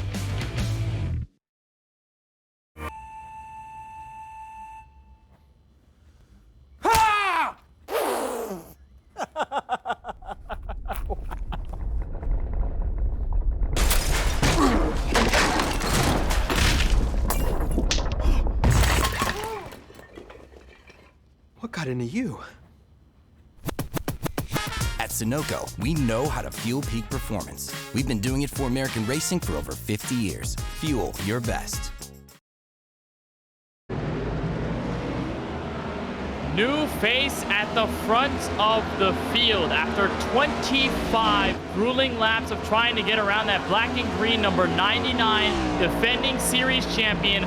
Lawson Peel is in control for the first time. Welcome back to our coverage of the Abruzzi Racewear 155 from Circuit of the Americas on Podium Esports. Kenneth Bueno, Joe Peak along with you in the call.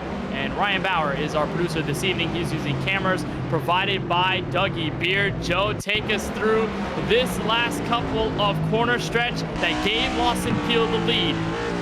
Yeah, down through the S's, I'm pretty sure that Miranda's going to be kicking himself because it was all his own mistake here. Just clipped that curb a little bit too much. Only took once, and there he just pounced on. As soon as he was by, he is off like a shot. So he could still get this position back, but now he's on the back foot. Miranda is the one that has to get aggressive to try to make the move here. And if he twice loses this race after leading the majority of it, I think he's going to be supremely upset with himself. Think about the two things that I noticed most here on that pass. Number one, obviously Miranda with a huge mistake. And he's going to be on the back foot here as he dives deep for turn one. That's a lap car. Justin Miller on the inside. Got a little close between the two going up the hill. But Miranda now has to change his approach. He's now in dirty air. He has not been in dirty air all race long, apart from some of the lap traffic that he's had to face, but that has been settled quickly. Now, how much does he change his driving style and or aggression, given the fact that he's behind Peel and is going to have to play catch-up? The second thing I noticed, again, to turn back to the point that we made about those nasty yellow curbs, he ran right over it with the underbody of his Ford Mustang, hopped all over the place, kept it straight for the most part, going up the hill off of turn 9. But again, just lost all that ground to Lawson Peel. And you look on board with the Tulsa, Oklahoma native going down the hill. He's got a lot of work to do. 0.6 of a second.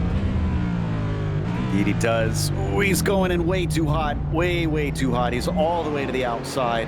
I think he's struggling a little bit here now, being in this position. Much prefers being the rabbit instead of being the greyhound out there. So he's got to make up about 1.5 seconds to catch back up to Peel. Kind of curious to see what the 12 can do since he's so consistently caught back up to Mario multiple times in that first stint.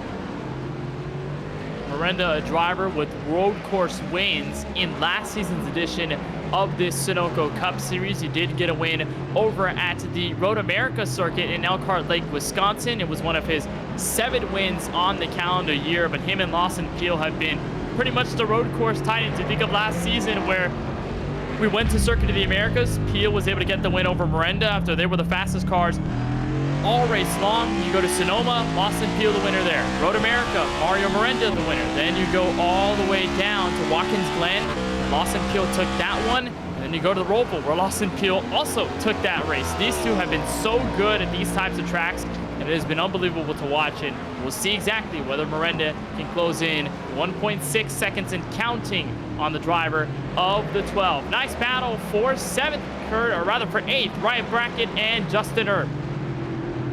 Yeah, Brackett, one of those that we saw stop a little bit early, had managed to get up to 8th position now, overtaking on Erb, but he needs to make another stop. Clearly, it does put some good pace into the car, because I believe Brackett was a little bit closer to the end of the field. Yeah, because he started from 29th, so he's trying that 2-stop strategy, I'd guess, at this stage. And we'll see what kind of dividends it pays off. We saw drivers take about 36 to 37 seconds on pit lane. Well, speak of the devil, he actually just came in now. And 30 coming in. He's the only one on 2 stops. Look at Garrett Brown way deep in turn 1 and almost slammed into the back end of what I believe was Brad Fulham in the 19. That could have been disastrous. And Brown does a nice job of avoiding the 19. That's a big scare into a hard braking zone. And Brown now struggling a little more, has to completely ditch this part of the S's. There's cars around him. Now, what happens when you do that here on iRacing, as he's still having trouble making the corners, is it automatically gives you a penalty, a time penalty that you have to serve. You'll get a little bar on the top of your screen, and it'll tell you if you've given up enough time. When it gets down to 0, then you can carry on at your regular speed. But until it does, that'll hover over you. If you keep it, if you don't give it back within a certain amount of time, and it does tell you how much time you have until that's over, it will basically give you a black flag if you don't give it back in time. Wyatt Brackett just had a problem, though, as he came out of the pits and out of turn 1. He went off course, and he's losing valuable positions. This Brackett, remember, the only one in this field on a 2-stop strategy. He dropped all the way back to 14. That's, of course, with the mistake that he had going into turns 1 and 2. So went up the hill, looked completely fine from our perspective. There's a coming out of the pit lane. So gets into turn 1, that very bright Cartoon Network machine. I think it's just right about here, going up to the gears. The revs kick up, this car goes sideways, and you can tell he locks up the brakes too, Joe, to make sure that the car doesn't go fully around and then slides through the grass. Fortunately, nobody else got into him, and to make sure there was clear track ahead. That looked to be the 94 of Jesse Whittington, or rather not, the 84 machine of Casey Neiden, who was going by. And that was a little awkward there for Brackett, as here comes Kevin Hurley. Yeah, that was all cold tires. I'm pretty certain they're coming and getting on the throttle. It is impressive, though. Brackett's still only in 14th. He didn't lose nearly as much as I thought he would. So he could have been in, I think, about 12th, 13th position, somewhere around there. And he's about a minute and a half back from the leader, so he's still a long ways away. I'm not expecting him to win this race. He's on fresh tires now, though, so he should be able to basically blitz his way back through as we watch Hurley here sitting behind him. But Brackett has about 4 seconds to make up to get to Whittington. Whittington, though, is about 13 seconds from Wilson, the next car up. So there's going to be a ways to go before he starts really passing a bunch of cars. But when he does, I'm pretty certain that he'll feel like a superhero out there. That's true, but we are entering what at least I would consider, Joe, and I'm sure you could agree with this as well, is the hardest part of this race. You're now 28 laps in. You're getting into what's going to be the final 15 or so laps in this race from Circuit of the Americas. While you had a lot of distance covering the track between drivers in the field in the first half of the race, once you have pit road strategy, it ultimately exacerbates that scenario. So you're going to have these monstrous gaps like we're seeing between Jesse Whittington and Zach Wilson, even then some between Austin Reedy and then second place Mario Miranda. That's a staggering 12 seconds. Warren Kyle Keith to Ross Harlow, 4th and 5th, 15 seconds. The distances are only growing larger. And this is a place that I call the overthinking zone. You're all by yourself on track. There's a lot of gaps with cars around you, and then you're just racing yourself, racing the venue, and it can get very hard to put in good laps. Yeah, absolutely. Being able to stay focused is definitely a skill that they need to really have in their belts. And it does seem like Peel is managing this gap very well. It has not come down from the time since we saw that hiccup from Miranda. So Peel might just have the speed on this if he's able to just keep him at bay that way and hold that pace in reserve. We're almost to the final third of this thing. As soon as we get to that 15 lap to go mark, then it's basically into the final stages. We're going to check out Krogar here in the 7. And Krogar in 21st. The Fastenal car used to drive the 17 in this series, started 32nd, and now up to 21st. He is the penultimate car on the lead lap. Kip Easley, I think, has just gone a lap down. Krogar is going to be the first one lap now. So that will make it now 20 cars on the lead lap. A little bit of a sketchy scenario. Had to split the middle there. Charles Feltz, another lap car on the outside. And Miranda having the best spot of them all. Catches Feltz on exit and now can get some of the draft off of Krogar on the back straightaway. And then has clear sight set on the 12 of Lawson Peel. That gap maintained at 1.2 seconds, but Joe, Miranda did put in a faster time, 2:12.8 for the 99 as they crossed the stripe. Peel at a 2:13 flat. So this race definitely not over quite yet between the two. No, it could certainly change in a hurry, and we just saw that not too long ago with Miranda's mistake. All it takes is that little hiccup, a small miscalculation, turning in a little bit too late, too early, getting on the throttle too hard, spinning up the tires. So you got to be picture perfect out there if you want to take that win today. Here's a look at Miranda now falling to 1.5 seconds to across the line for 16 laps to go. Just a bit of an update in the middle of this race here from Circuit of the Americas. Justin Winters is out of the event. He's the second DNF so far this evening, joining Dakota Wilson.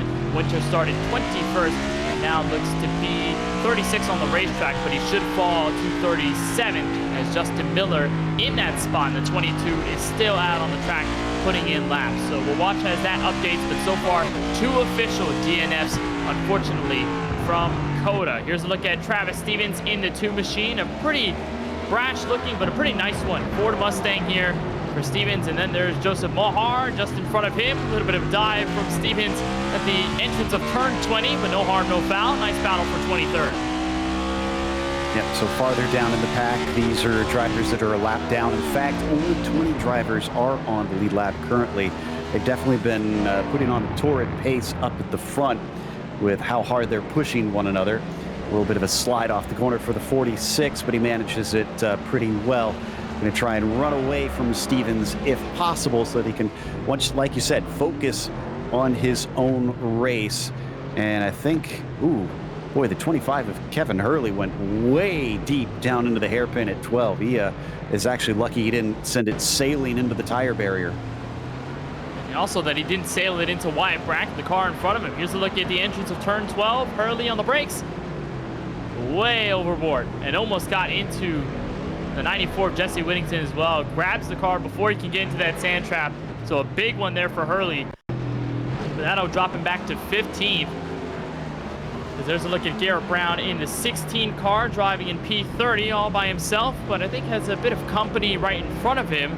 That is Joe Sanchez, but here was a mistake coming off the final corner, so a pair of mistakes by 2 different drivers on the track at 2 different ends. 16 goes sideways, final corner, picks it up, he's okay though. You've got old tires, your mind is frazzled, so you might not have anybody to fight against as having to give space there down at the apex as he's been lapped by Gary Sexton. Yeah, and add that to it, you're having to try and manage lapping other cars on top of things. So yeah, it's all up against these drivers at this point. As was that Sexton? Okay, he's just making another overtake on one of the lap cars of Dustin Reeve here. I thought for a second he was out braking himself into the corner. Sexton currently down 3 from where he started, but still in the top 10, just having a solid race. Unfortunately, nothing really to write home about, I'd say. Crazy right now. You look at the 13 entering the corner, still trying to catch up to Joe Sanchez in P9 as it stands. And look at the sponsor on the 13. This is Gary Sexton's look with the Daily Downforce, a new show that I think Eric Estep might just be a part of. If you recall, Eric Estep, obviously Out of the Groove show that he has on his YouTube channel, but he was a part of our Monday Night Racing crew on the pre-race show and also helped us throughout the races. But there's a lot of creators on behalf of the Daily Downforce, including Eric Estep. You've got the Garage Guys, Chase Holden and Dale Tanhart. You've got the Iceberg. You've got some podcasts as well, many of them including the Power Hour with Eric Estep. So I love this look with the 13 of Gary Sexton. And also, when you've got a Ford Mustang, you have to go with the Cobra. You cannot just ignore that there's a GT350R out there somewhere on the street, or a GT500. I love the look, colorful look with the 13. I love it. Yeah, a really cool looking car. Loved that that NASCAR decided to go with the Mustang, or Ford really decided to go with the Mustang for their NASCAR endeavors. By the way, Warren Kyle Keith has been having some connection problems, and oh, he just dropped out just now. That's it for him. He's probably going to go a lap, if not multiple laps down from that. Oh, that is so tough for Warren Kyle Keith, who's running inside the top 10, and we pretty much claimed about how good of a run he was having after his mistake on the opening lap in turn 9. And now his race seems to be over. Suffers connectivity issues. He is the second car in this field from Sega Keith Motorsports to find network connectivity problems at this stage of the race. Justin Winters had the same problem that took him out of contention. So it wasn't contact on track. It wasn't junking the car total. It was just the internet problems that happen. That's one of the many gremlins that you face, Joe, on the sim, is the fact that you can control your car and you can drive it and you probably won't suffer an oil issue. Your engine probably won't expire if you're careful enough, obviously. You won't have a random loose wheel. You won't have a random vibration, but you will have these problems that could arise out of nowhere. Your internet goes out, there's a problem with the modem, something happens, or even if your hardware goes all over the place, there's nothing you can do. It's part of the other side of problems that sim racers get to deal with that the real life drivers don't, but it's kind of our equivalent. Exactly. Well, and I think that is honestly a good substitute here in sim racing to the real thing, because to me, part of racing is the fact that we go racing because we don't know what's going to happen. We don't know who's going to win, and the unpredictability comes in all forms, and unfortunately, some of that is just out of your control. So we saw a little brief moment of Ross Harlow there as we now check out. Whoa, contact! Whoa! The leader into a lap car. That's Alex Muscarella at the entrance of turn 11. And Mario Miranda takes over the race lead. What happened there? I just saw him start to lock up. And I honestly don't think that was the fault of the lapped car. Peel just outbraked himself, and the poor lapped car, sometimes if you're not on a 3-screen setup, if you don't have VR, you can't tell that there's a car that's down to your inside until it's too late. Watch this. And I was about to mention at a turn 10 going down the hill just how loose Mario Miranda got, but look at it. Yeah, you're right, Joe. It just completely overshoots the corner, and he cannot turn that car by the time he's way on the brakes. And that 48, unfortunately, the innocent bystander. Here's a look on board from Muscarella, and he'll see it coming right here out of nowhere. The contact sends Peel around, but most importantly, gives Miranda P1. Second breath of life there for the 99. Peel has to make it up by a second and a half now. We'll see what kind of pace he has, or if he has any sort of damage on it. These are pretty hardy cars, these next-gen machines. Oh, he gets in Muscarella. Ooh. That was not intentional. Just unfortunately did not expect the 48 to slow up as much as he did. At least I hope it was unintentional, because the 48 was blameless on that one. There's no reason to run into him. You can imagine the 48 has to be flaring behind the wheel. It just gets hit at the entrance of turn 11 and then just gets sent around at the exit of turn 20. And Lawson Peel, the only fortunate thing about this scenario is that he opens up the gap with no lap cars in between, no buffer. Here's the entrance of turn 19. Peel is catching up. He wants to make this move as soon as possible. Of course, he's probably just thinking about the mistake he made, but again, too eager, too much mustard on the corner, and just slams into the rear end of the 48. Well, they're probably not going to be on each other's Christmas list here this year, but regardless, Peel sets his sights forwards. He's now 2 seconds behind. I think he got slowed up by that little wallop that he gave the 48 there. So he lost yet more, and he just overshot turn 12, or turn 11 rather, I should say. Something must be wrong. I don't know if he has damage or if the tires are gone, but Lawson just isn't driving like Lawson lately. It just might be frustration, Joe. You make one mistake, you take yourself out of contention for the lead, and then you're trying your hardest. You're being more aggressive with every passing corner, and then you just overshoot again, overshoot once more, and you continue to make mistakes. And what happens behind the wheel is you only continue to get more frustrated. You only continue to get a little more mad as you make each corner.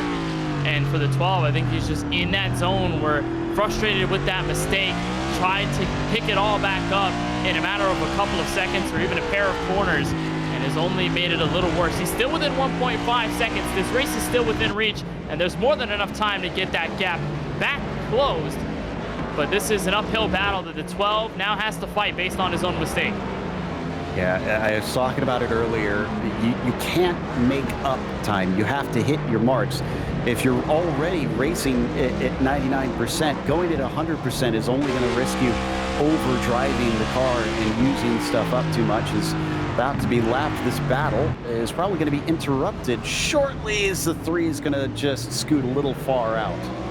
This is for 31st on the track. Both of these cars a lap down, but still working for some points at the end of the day. James Kunkel, Ryan Kendall going side by side for position. I think Kendall might have started on the pits in this race, as he was scheduled to start this race in 18th, but obviously has been on the back foot, I think, because he ended up just starting off with the pits, and they're going to be right in front of your leader, like you mentioned, Joe. A good point there. Miranda has to be a little careful here. That gap has opened up between himself and Peel to a total of 2.4 seconds. But again, if Peel can make a mistake around a lap car, Miranda could be in the same vein, as Harlow's coming in for a second stop. Interesting. And trying to recall if was Harlow one of those that stopped a little early? I don't think he was. Yes, he was the first driver out of most of the lead lap cars, apart from Wyatt Brackett, to come down pit road. Well, again, I'm a bit surprised that we haven't seen more drivers try to take a bit of an alternate strategy, because I mean, Ross Harlow up 21 spots. He's now had his second pit stop, and he's in 4th place with fresher tires than those ahead of him. Now, he's about a half a minute behind Reedy, granted, so it's going to be tough to try and get on that podium, but clearly it's a viable strategy. Yeah, it might just be, and for Harlow, this is, of course, going to be a really good run for him after finishing in 3rd at COTA last season.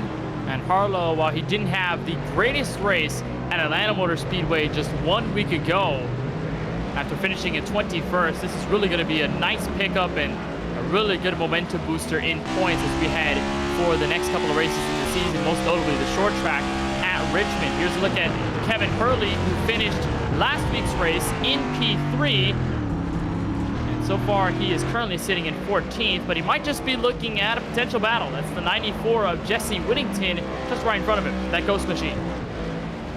Absolutely. So let's see, what are their laps looking like here, these last couple. Just checking to see if he's any quicker.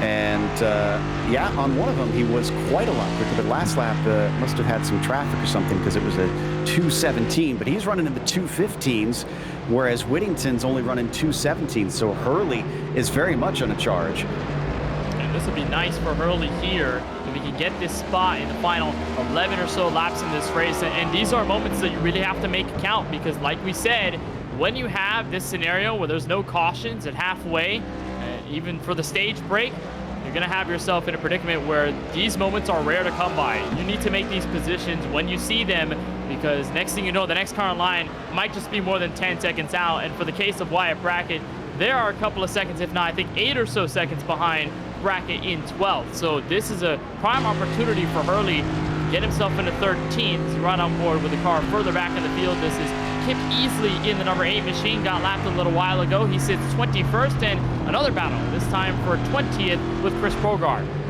Progard up 12 spots himself. Those that did start from the back seeming to do a pretty good job with it.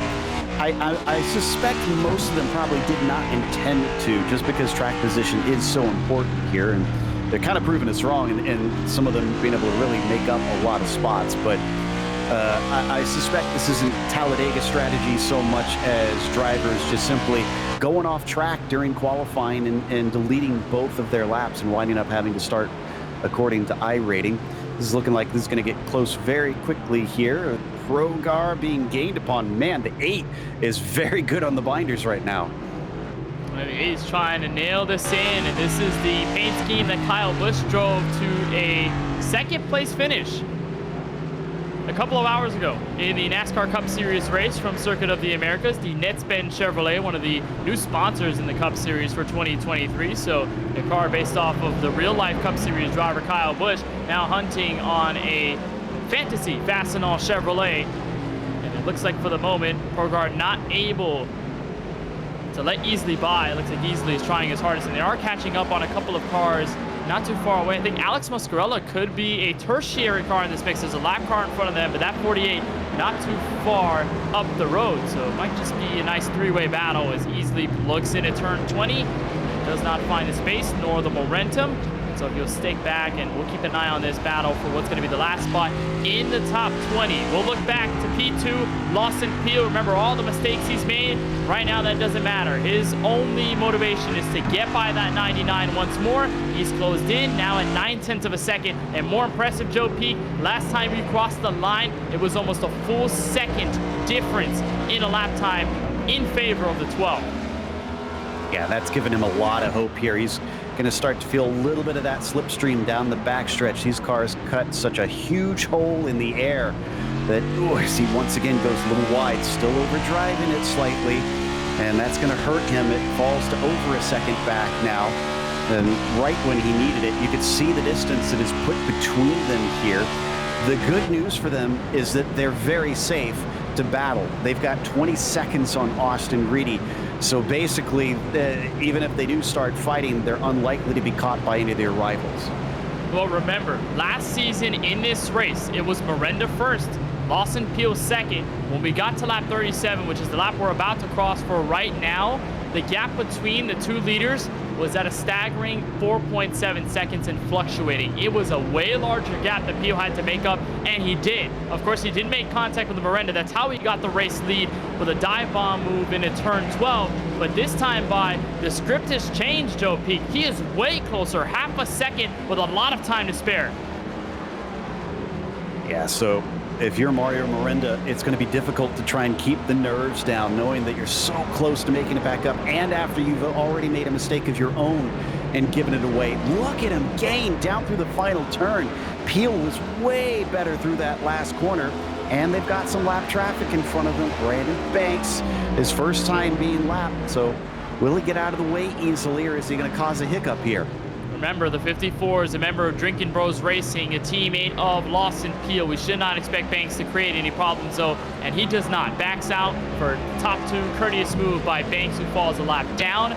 But now, if you're Lawson Peel, do you employ the same strategy you did in the first half, where you're as aggressive as possible to get by and break through this 99, or have you taken your notes? Have you learned a little more about the mistakes you've made and what worked and what didn't to get by Miranda and just keep the race lead for the win?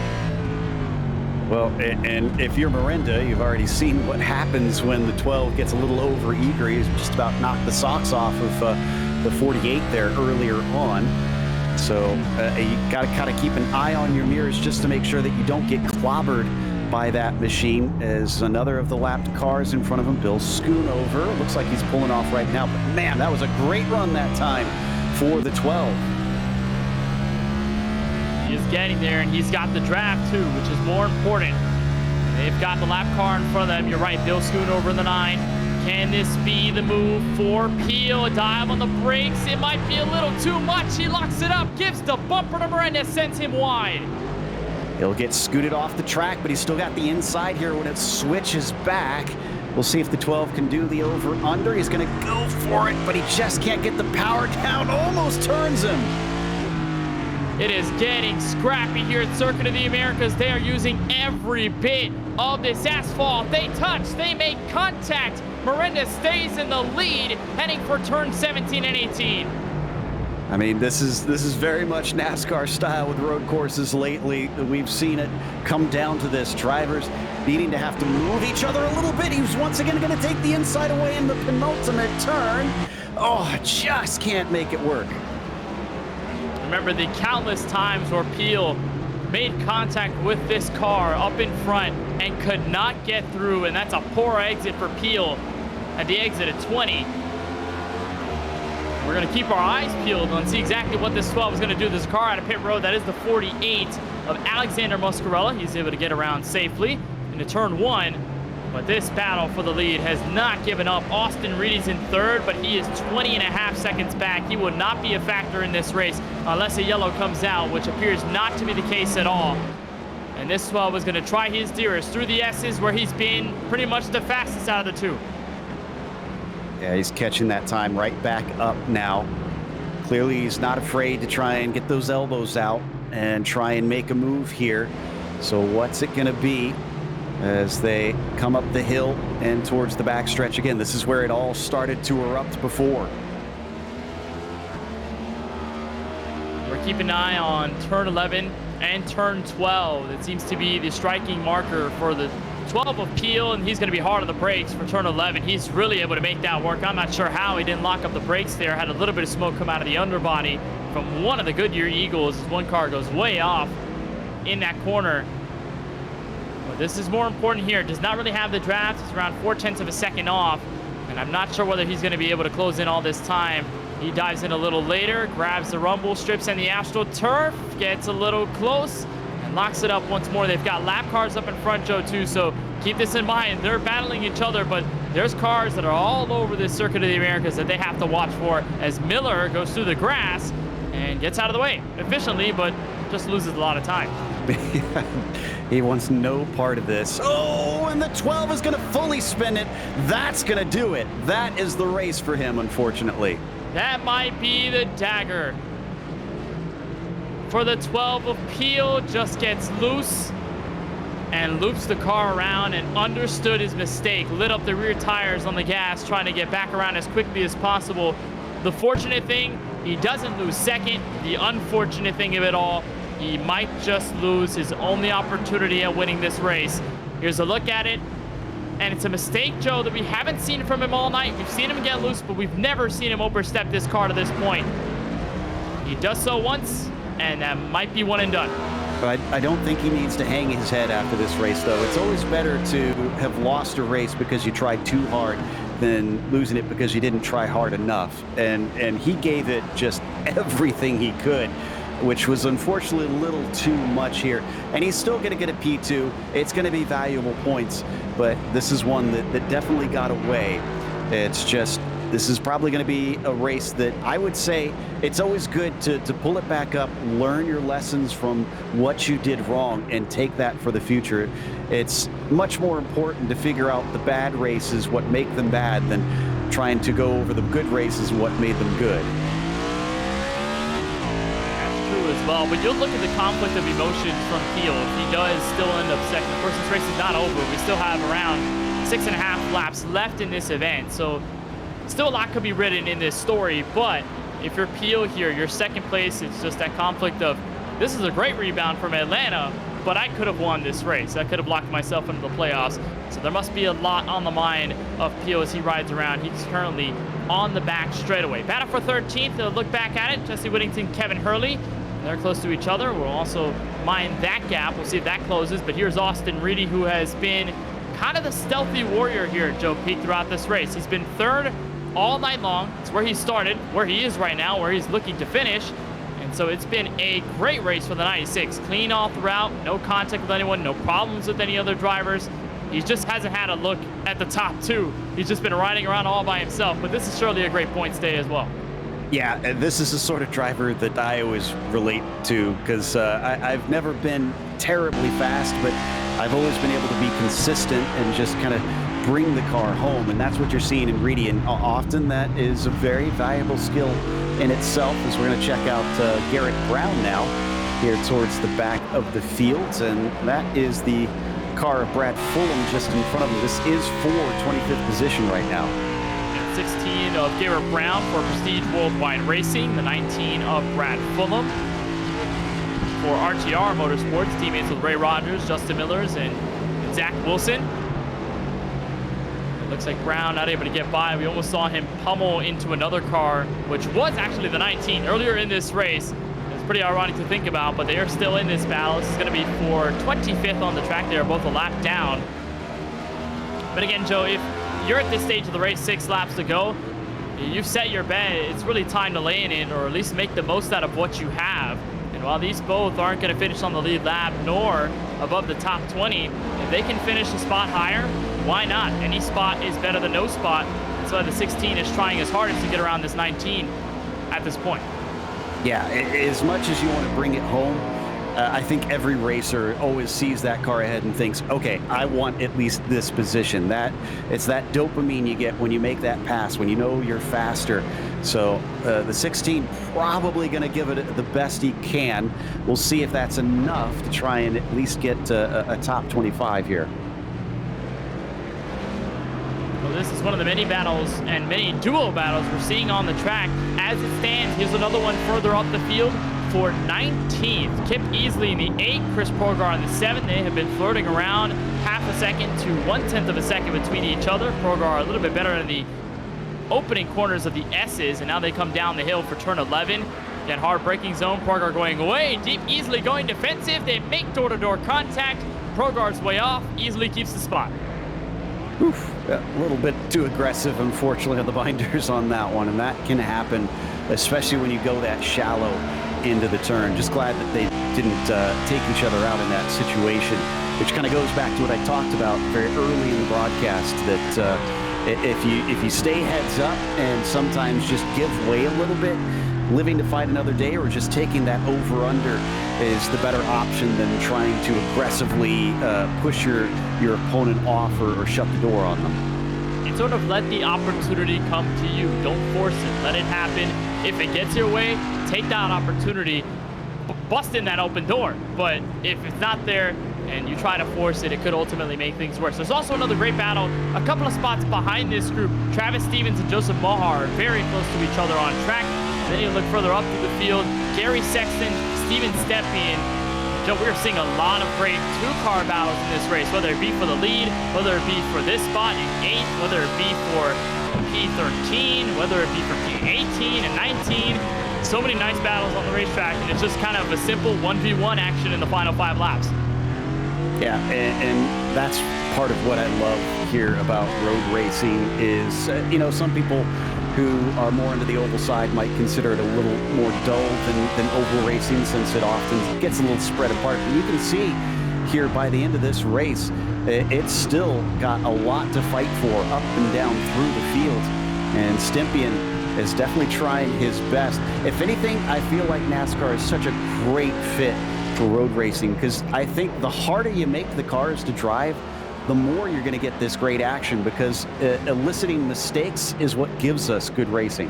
Yeah, that is true. And I think it's ultimately why it's been so cool to see NASCAR embrace more road courses. But they used to only go to 2, Sonoma and Watkins Glen, and that was it. And then the drivers who were good at all the ovals really didn't care about the road courses all too much. But now, if you want to be a prime contender for the championship, you need to know how to run a road course, and you need to know how to run it well. And that's been the cool thing about watching this next-gen car development on road courses, and how amazing of a show it's been putting on track, not only in real life, but in sim. And these Sunoco Cup Series drivers are showing us just that. We'll keep an eye on this battle for a position inside the top 10 between Gary Sexton and Steven Stepien. Mario Miranda still in this race lead, looking for 4 laps to go. As we conclude this race here from Circuit of the Americas, we'll remind you for a moment that our broadcast and our coverage of the Sunoco Cup Series is brought to you by sksimracing.com. They provide a lot of services. If you want to learn more about what they do, you can look over at their website with the same words, sksimracing.com. They sponsor a team in this series with Sean Kalis, Joseph Mohar, and Judd Danielson. So to learn more, head to sksimracing.com. Really appreciate all the support they've given over the past couple of years to this Sunoco Cup Series.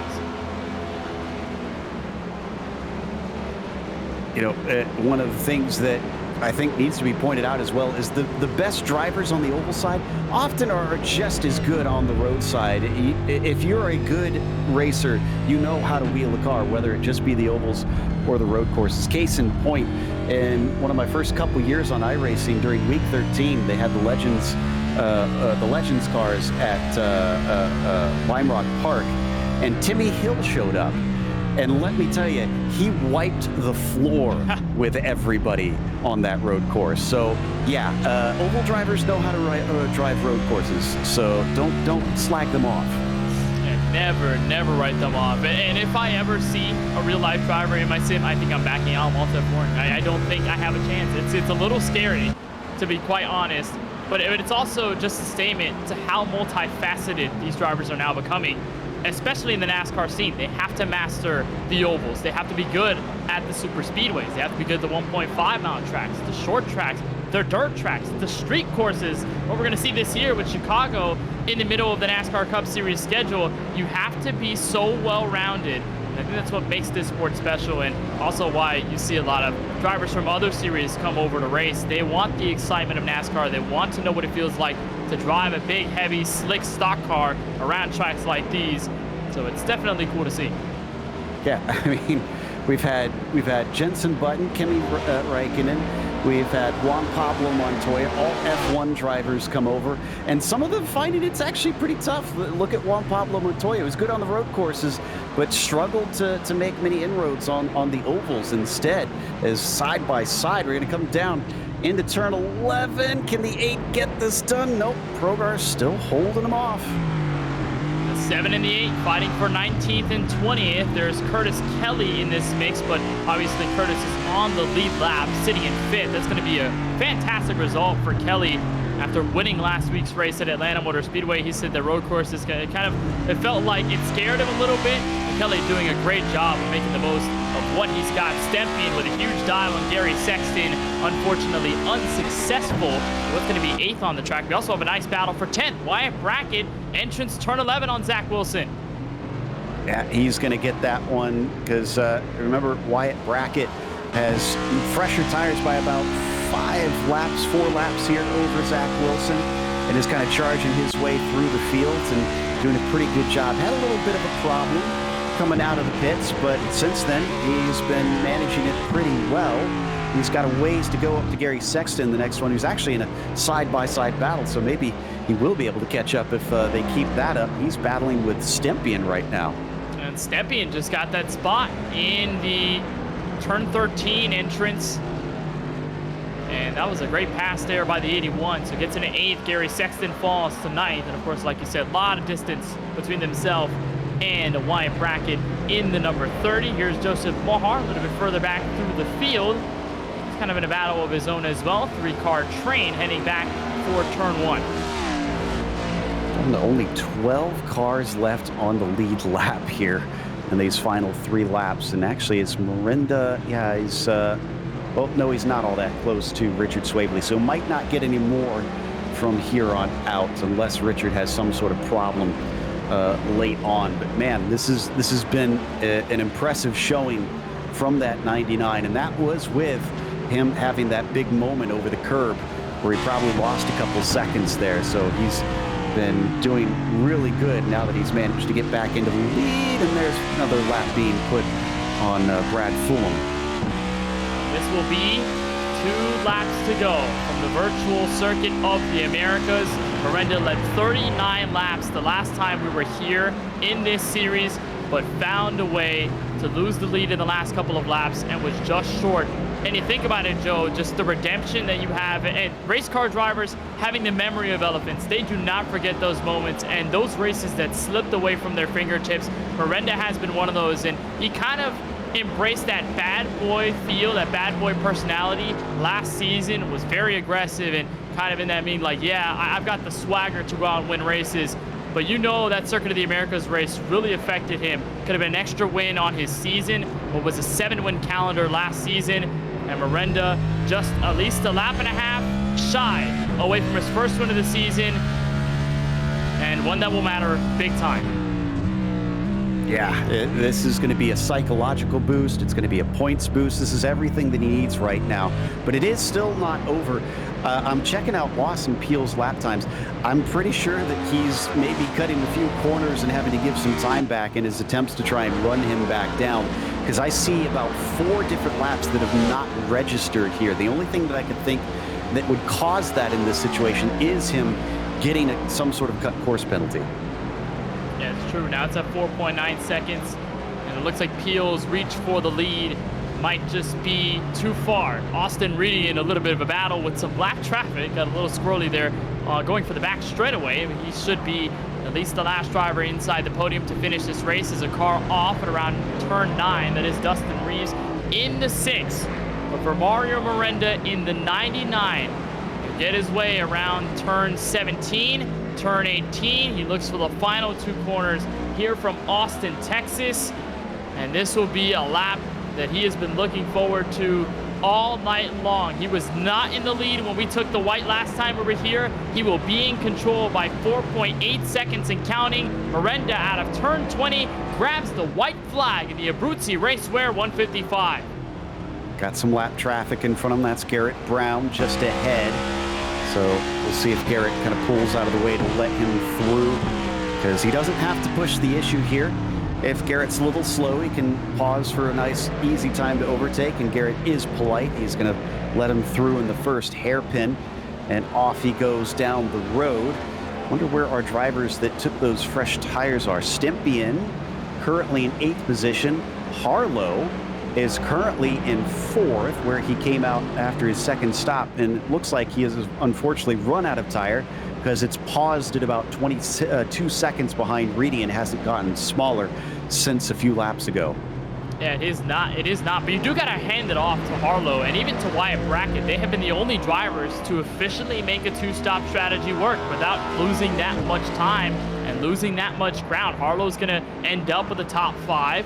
Wyatt Brackett's gonna end up with the top 10, where he stands as he's currently behind Gary Sexton and has already done a good job of holding off Zach Wilson in the 51. So sure, for those two, with a 2-stop strategy, we thought that could be a detriment. It looks like they have turned it into a benefit with the way this race has gone green. And surely, Joe, as well, it also goes back to the fact that we don't have that caution in halfway. It gave these drivers that opportunity to open the strategy books, go for 2 stops, and make it work. It's been pretty impressive.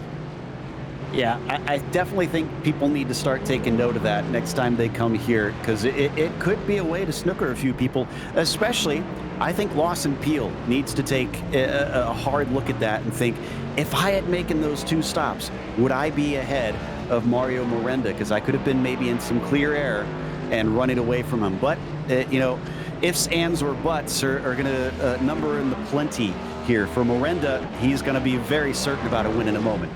Peel tried his hardest, couldn't break through. Miranda had this race stripped away from him in the final laps last season, and this time he finds revenge. Out of turn 20, it is Oklahoma's Mario Miranda crossing the line for his first win of season 6 as he takes the Abruzzi Racewear 155. You could see on his face that was an exhausting race for him.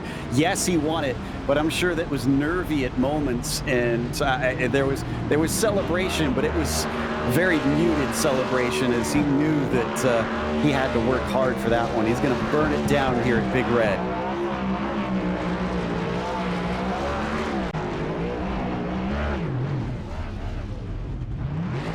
Mario Miranda, the checkered flag holder here from Circuit of the Americas.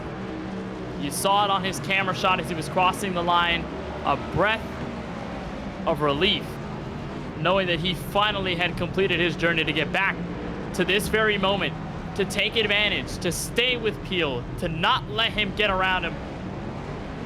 And the 99 is victorious here from Austin, Texas, his first win of the season, and he ends up into the playoffs. We'll take a short break, but on the other side, post-race coverage here from Texas. Got a lot more coming for you. Miranda, the winner here in this Abruzzi Racewear 155.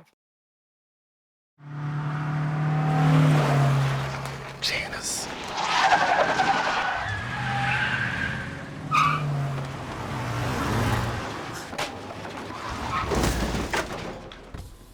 What's up, Doug?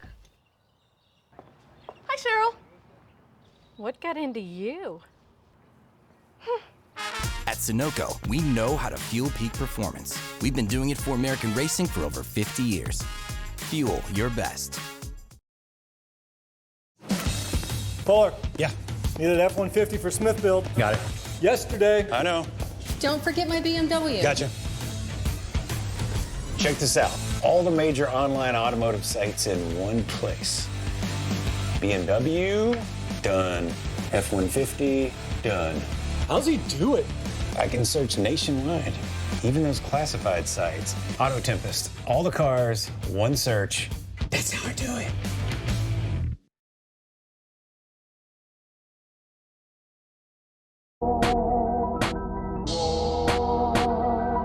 What I'm really proud is that I own MPI, the steering wheel company, and I'm building the steering wheel. This is my creation. This is yours. Yes. It's so sexy. The steering wheel, it's a very unique thing. It's shaped on the hand of Scott Dixon. His hand. Yeah. This grip has 27% more grip feel than suede. Scott in the race is gonna make less effort when he drives. When you're in the car, it's like lifting, it's like having 40-pound dumbbell like this, maybe more in the car. For how long? 3.5 hours. You know, average heart rate in the car, never below 150. Never below 150. You need to be a real athlete to drive. Yeah. They exercise every day. So this is my creation. Amazing. And we did.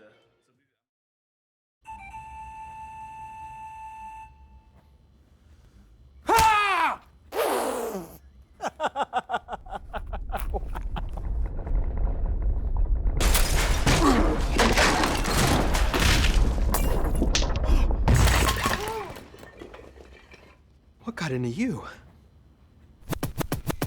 At Sunoco, we know how to fuel peak performance. We've been doing it for American racing for over 50 years. Fuel your best.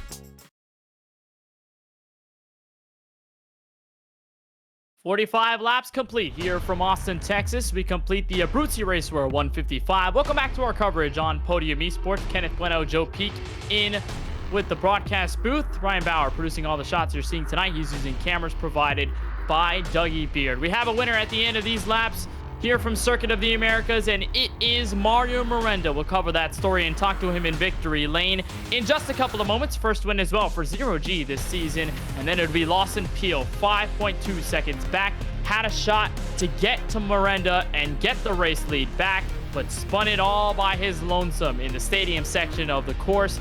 In the last couple of laps, he falls to second. Austin Reedy, a silent but deadly night. He ends up as the last driver in our podium. Ross Harlow is fourth. Curtis Kelly, the last one inside the top five. Got to give a tip off to Ross Harlow in 25th rather, where he started, ends up P4 off a two-stop strategy. Justin Erb in the 20 ends up P6. Joe Sanchez is 7th. Steven Stepien is 8th. Gary Sexton is 9th. And Joe Peak, the final one in the top 10. Wyatt Brackett in the 30. Zach Wilson wound up 11th today. Richard Swavely up from 26th to 12th. And last one on the lead lap, Kevin Hurley, P13, was followed by Jesse Whittington in 14th. And it was Brandon Bakes, P15, and Austin Shoemaker in the 16th spot. Isaac Mock able to gain 5 today for 17th. Kip Easley in 18th, and then Chris Progar from 32nd to 19th, up 13 positions. Dakota Curtis wound up 20th today. 21st will go to Travis Stevens, who rolled off on the grid 27th. Joseph Mohar in the 46th is 22nd. 23rd will go to Casey Knighton, followed by Logan Sturgeon in 24th. Garrett Brown in the 16 for Prestige Worldwide Racing ends up 25th, 2 laps down. Brad Fulham is 26th. 27th goes to Sean Kalis. 28th to Ryan Kendall. 29th will go to Dustin Reeves. Bill Schoonover ends this race inside the top 30, and then go the final 8 drivers in our field from COTA. James Kunkel, 31st. Warren Kyle Keith, 32nd after suffering packet loss issues in the middle of the race. Charles Feltz is 33rd. Aaron Adcock, 34th. Alex Muscarella, 35th. Justin Miller, Justin Winters, and Dakota Wilson, the final 3 in our fully packed 38 car field. It's our time to make a move to victory lane and talk with one very happy Mario Miranda. Mario, I have to imagine, after last season, you lost this race in the last couple of laps. You felt heartbroken. Tonight, you changed the script, and you finally get that redemption. How good does this win feel? It feels great. It's just nice to win on a road course again. You know, a win's a win, no matter the circumstances. It was a very ugly race between me and Lawson. We beat and banged each other. You know, we made mistakes.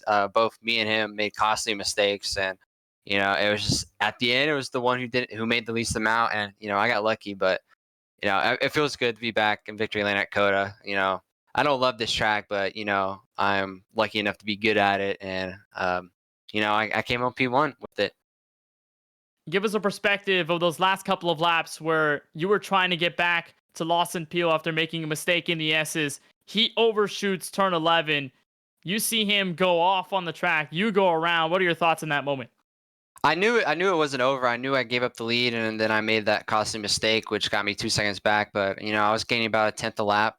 You know, just steady progress. I knew I had time to get to him. I just knew if I got to him, it'd be hard to pass. So, you know, in my head, I was like, I could probably get to him, but he needs to make a mistake. If he's clean, there's no way I'm beating him. But I got within a second. I see him lock up and basically just, I don't know, the picture of white smoke coming from the leader in front of you it's a great sign for second place. So I knew if I got in front of him, I would be able to defend, and he probably won't be able to get by me. But I was definitely nervous when he started catching back up. He was seeing red after that incident. He was on a whole different speed. It's like he found another gear. I know that feeling though. You make a mistake and all you do is see red. All you see is first place.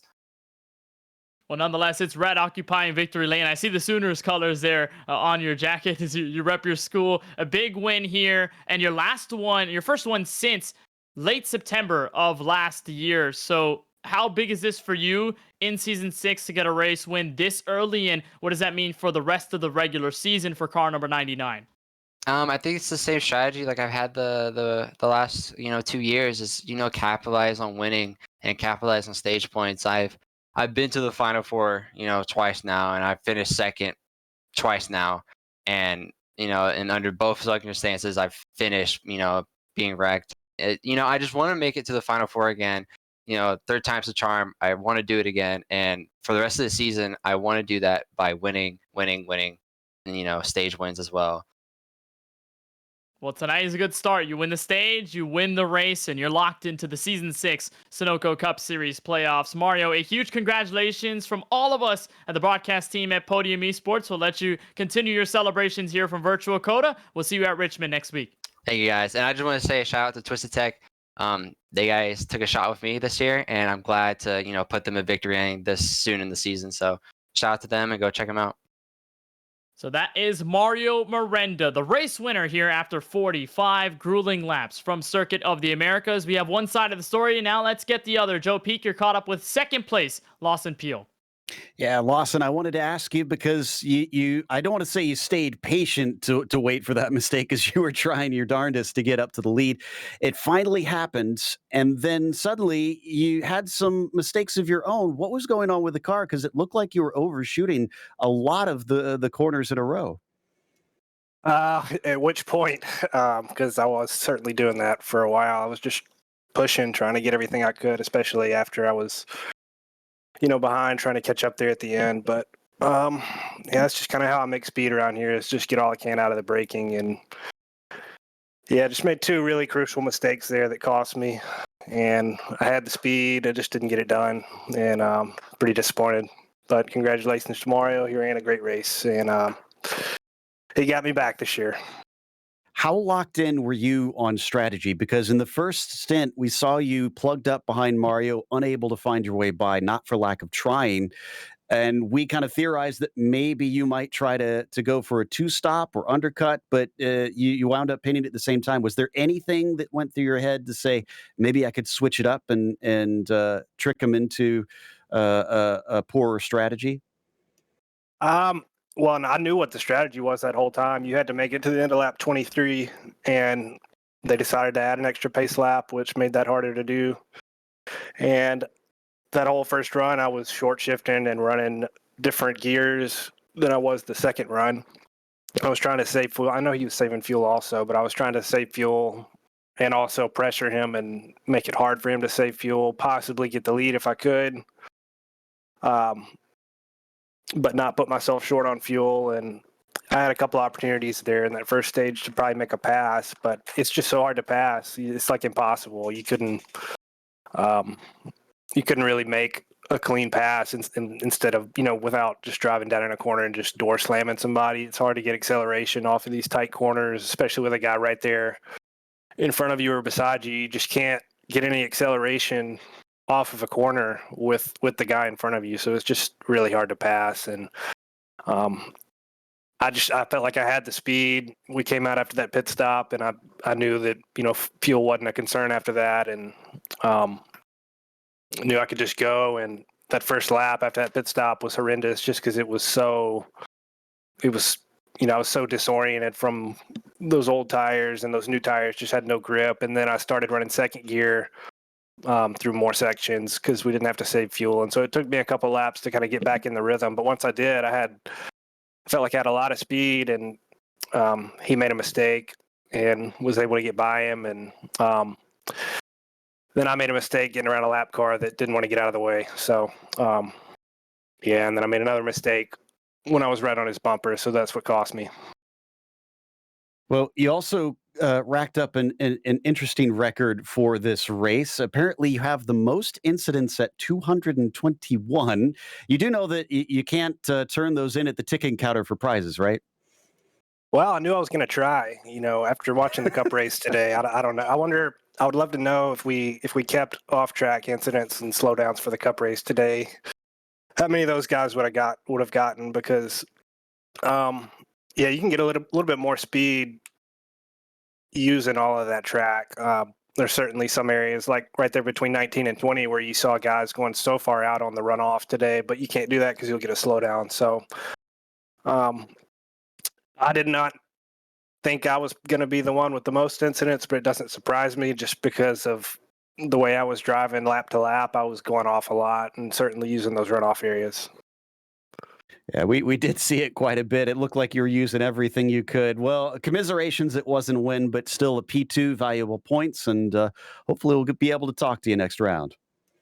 Yeah, appreciate it, and yeah, congrats to Mario. He deserved it. He drove the better race there, and he made one mistake, and I made two mistakes. So he got me back this year. I didn't want to wreck him this year after I wrecked him last year, so I was just trying to race him really clean, and I'm sure that was a lot of fun to watch there for a while. I was trying, man. I was trying, like you're saying, just using all of that track and all of those braking zones, not leaving anything out there. So disappointed, but we'll take it.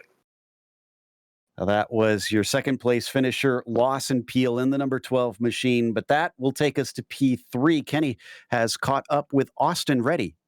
I've got the number 96 of Austin Reedy, and Austin, I think this race can easily be described as quiet, but it has been effective. You were third at the drop of the green. You're third at the end. What did you see behind the wheel of your Chevy Camaro tonight? Not much. We kind of got separated there for a very long portion of that race, so we're just kind of riding around and race the track and put in our own lap times, make sure we had fuel to just one stop it. And talk about that strategy. You had the one stop. A couple drivers used the two. Did the two stop ever get into your mind? What were your thoughts as you went around halfway, no caution in the middle at lap number 20, and you guys just had to run the tank dry and try to make a strategy out of it? Yeah, I thought from the beginning one stop was probably going to be the best strategy. Probably could have two stopped it if you really wanted to and pushed the entire time, but I don't think that was going to be the race winning strategy. And even with that, I don't think we were going to catch those two up front. So I think just minding our P's and Q's tonight really got us some good points after what happened last week. So just hopefully it'll set us up good for next week and get a little bit closer in these points as it's a little bit shorter season this year, so we can't just have bad weeks every week. So weeks like this where you get third stage points, third in the race, they really count. It's a huge rebound from the first race of the season at Atlanta, but now you get to the short track in Virginia, Richmond Raceway. What are your thoughts about that venue and how you're going to perform there? Yeah, I really like that track. It's a fun little one. I've gotten a lot better at the short tracks, I think, than I was last season. So I'm excited for them this year. Just gonna have to do the same thing we did last year. Is just keep the car clean there throughout the entire race, and just be there at the end. Make sure we're up front, getting stage points all race, and try to snag a win to get ourselves locked into that last spot of the playoffs. Consistency was key here from Austin, Texas. Of course, Austin, thank you so much for taking some time to talk with us on behalf of our entire team at Podium Esports. Congratulations on the podium. Looking forward to seeing you at Richmond 1 week from tonight. Thank you, boys.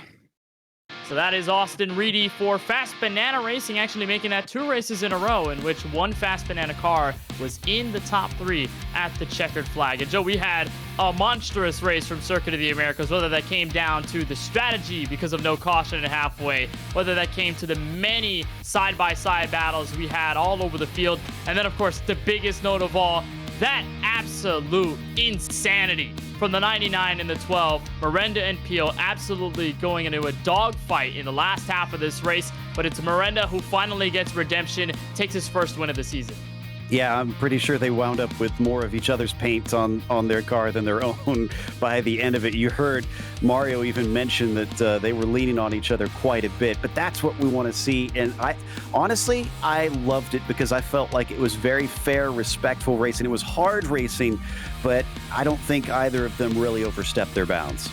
You know, there's nothing better than two drivers at the top of their game giving it all that they got for a race win, especially in the context of this track in this series. We ship off to Richmond 1 week from tonight's our first bit of short track action in Season 6, so we continue on the stretch of changing the track each and every week. So, Joe, now we head to Richmond. Very short venue, a lot of things that you can carry into that track, as well as momentum, but not really on technicality and fundamentals. How do you challenge that adjustment? Yeah, you got to be really on top of things there, because not only is it going to be a tight, small track where traffic could be a problem, but also those corners will bite you, especially you think about onto the backstretch there at Richmond. You got to be, I described it as picture perfect a little bit earlier in this race. Well, you got to be that way there as well, because we've seen so many spins, drivers smacking that wall as it comes off the banking. So you got to be really on top of the car and try and keep yourself out of trouble for a long race there. We'll see what they can do. First two races, two different winners. Curtis Kelly and Mario Miranda can officially call themselves a part of the Season 6 Sunoco Cup Series playoffs. That does it for our broadcast of the Abruzzi Racewear 155 from COTA. For Dakota Curtis and all the admins at the Sunoco Cup Series, for Gary Sexton and John Theodore at Podium Esports, for our producer this evening, Ryan Bauer, and our camera creator, Dougie Beard, and of course for my colleague in the booth this evening, Joe Peak, my name is Kenneth Bueno. Saying so long and good night from virtual Texas. Congratulations to the Oklahoma native, Mario Miranda, on his first win of the season.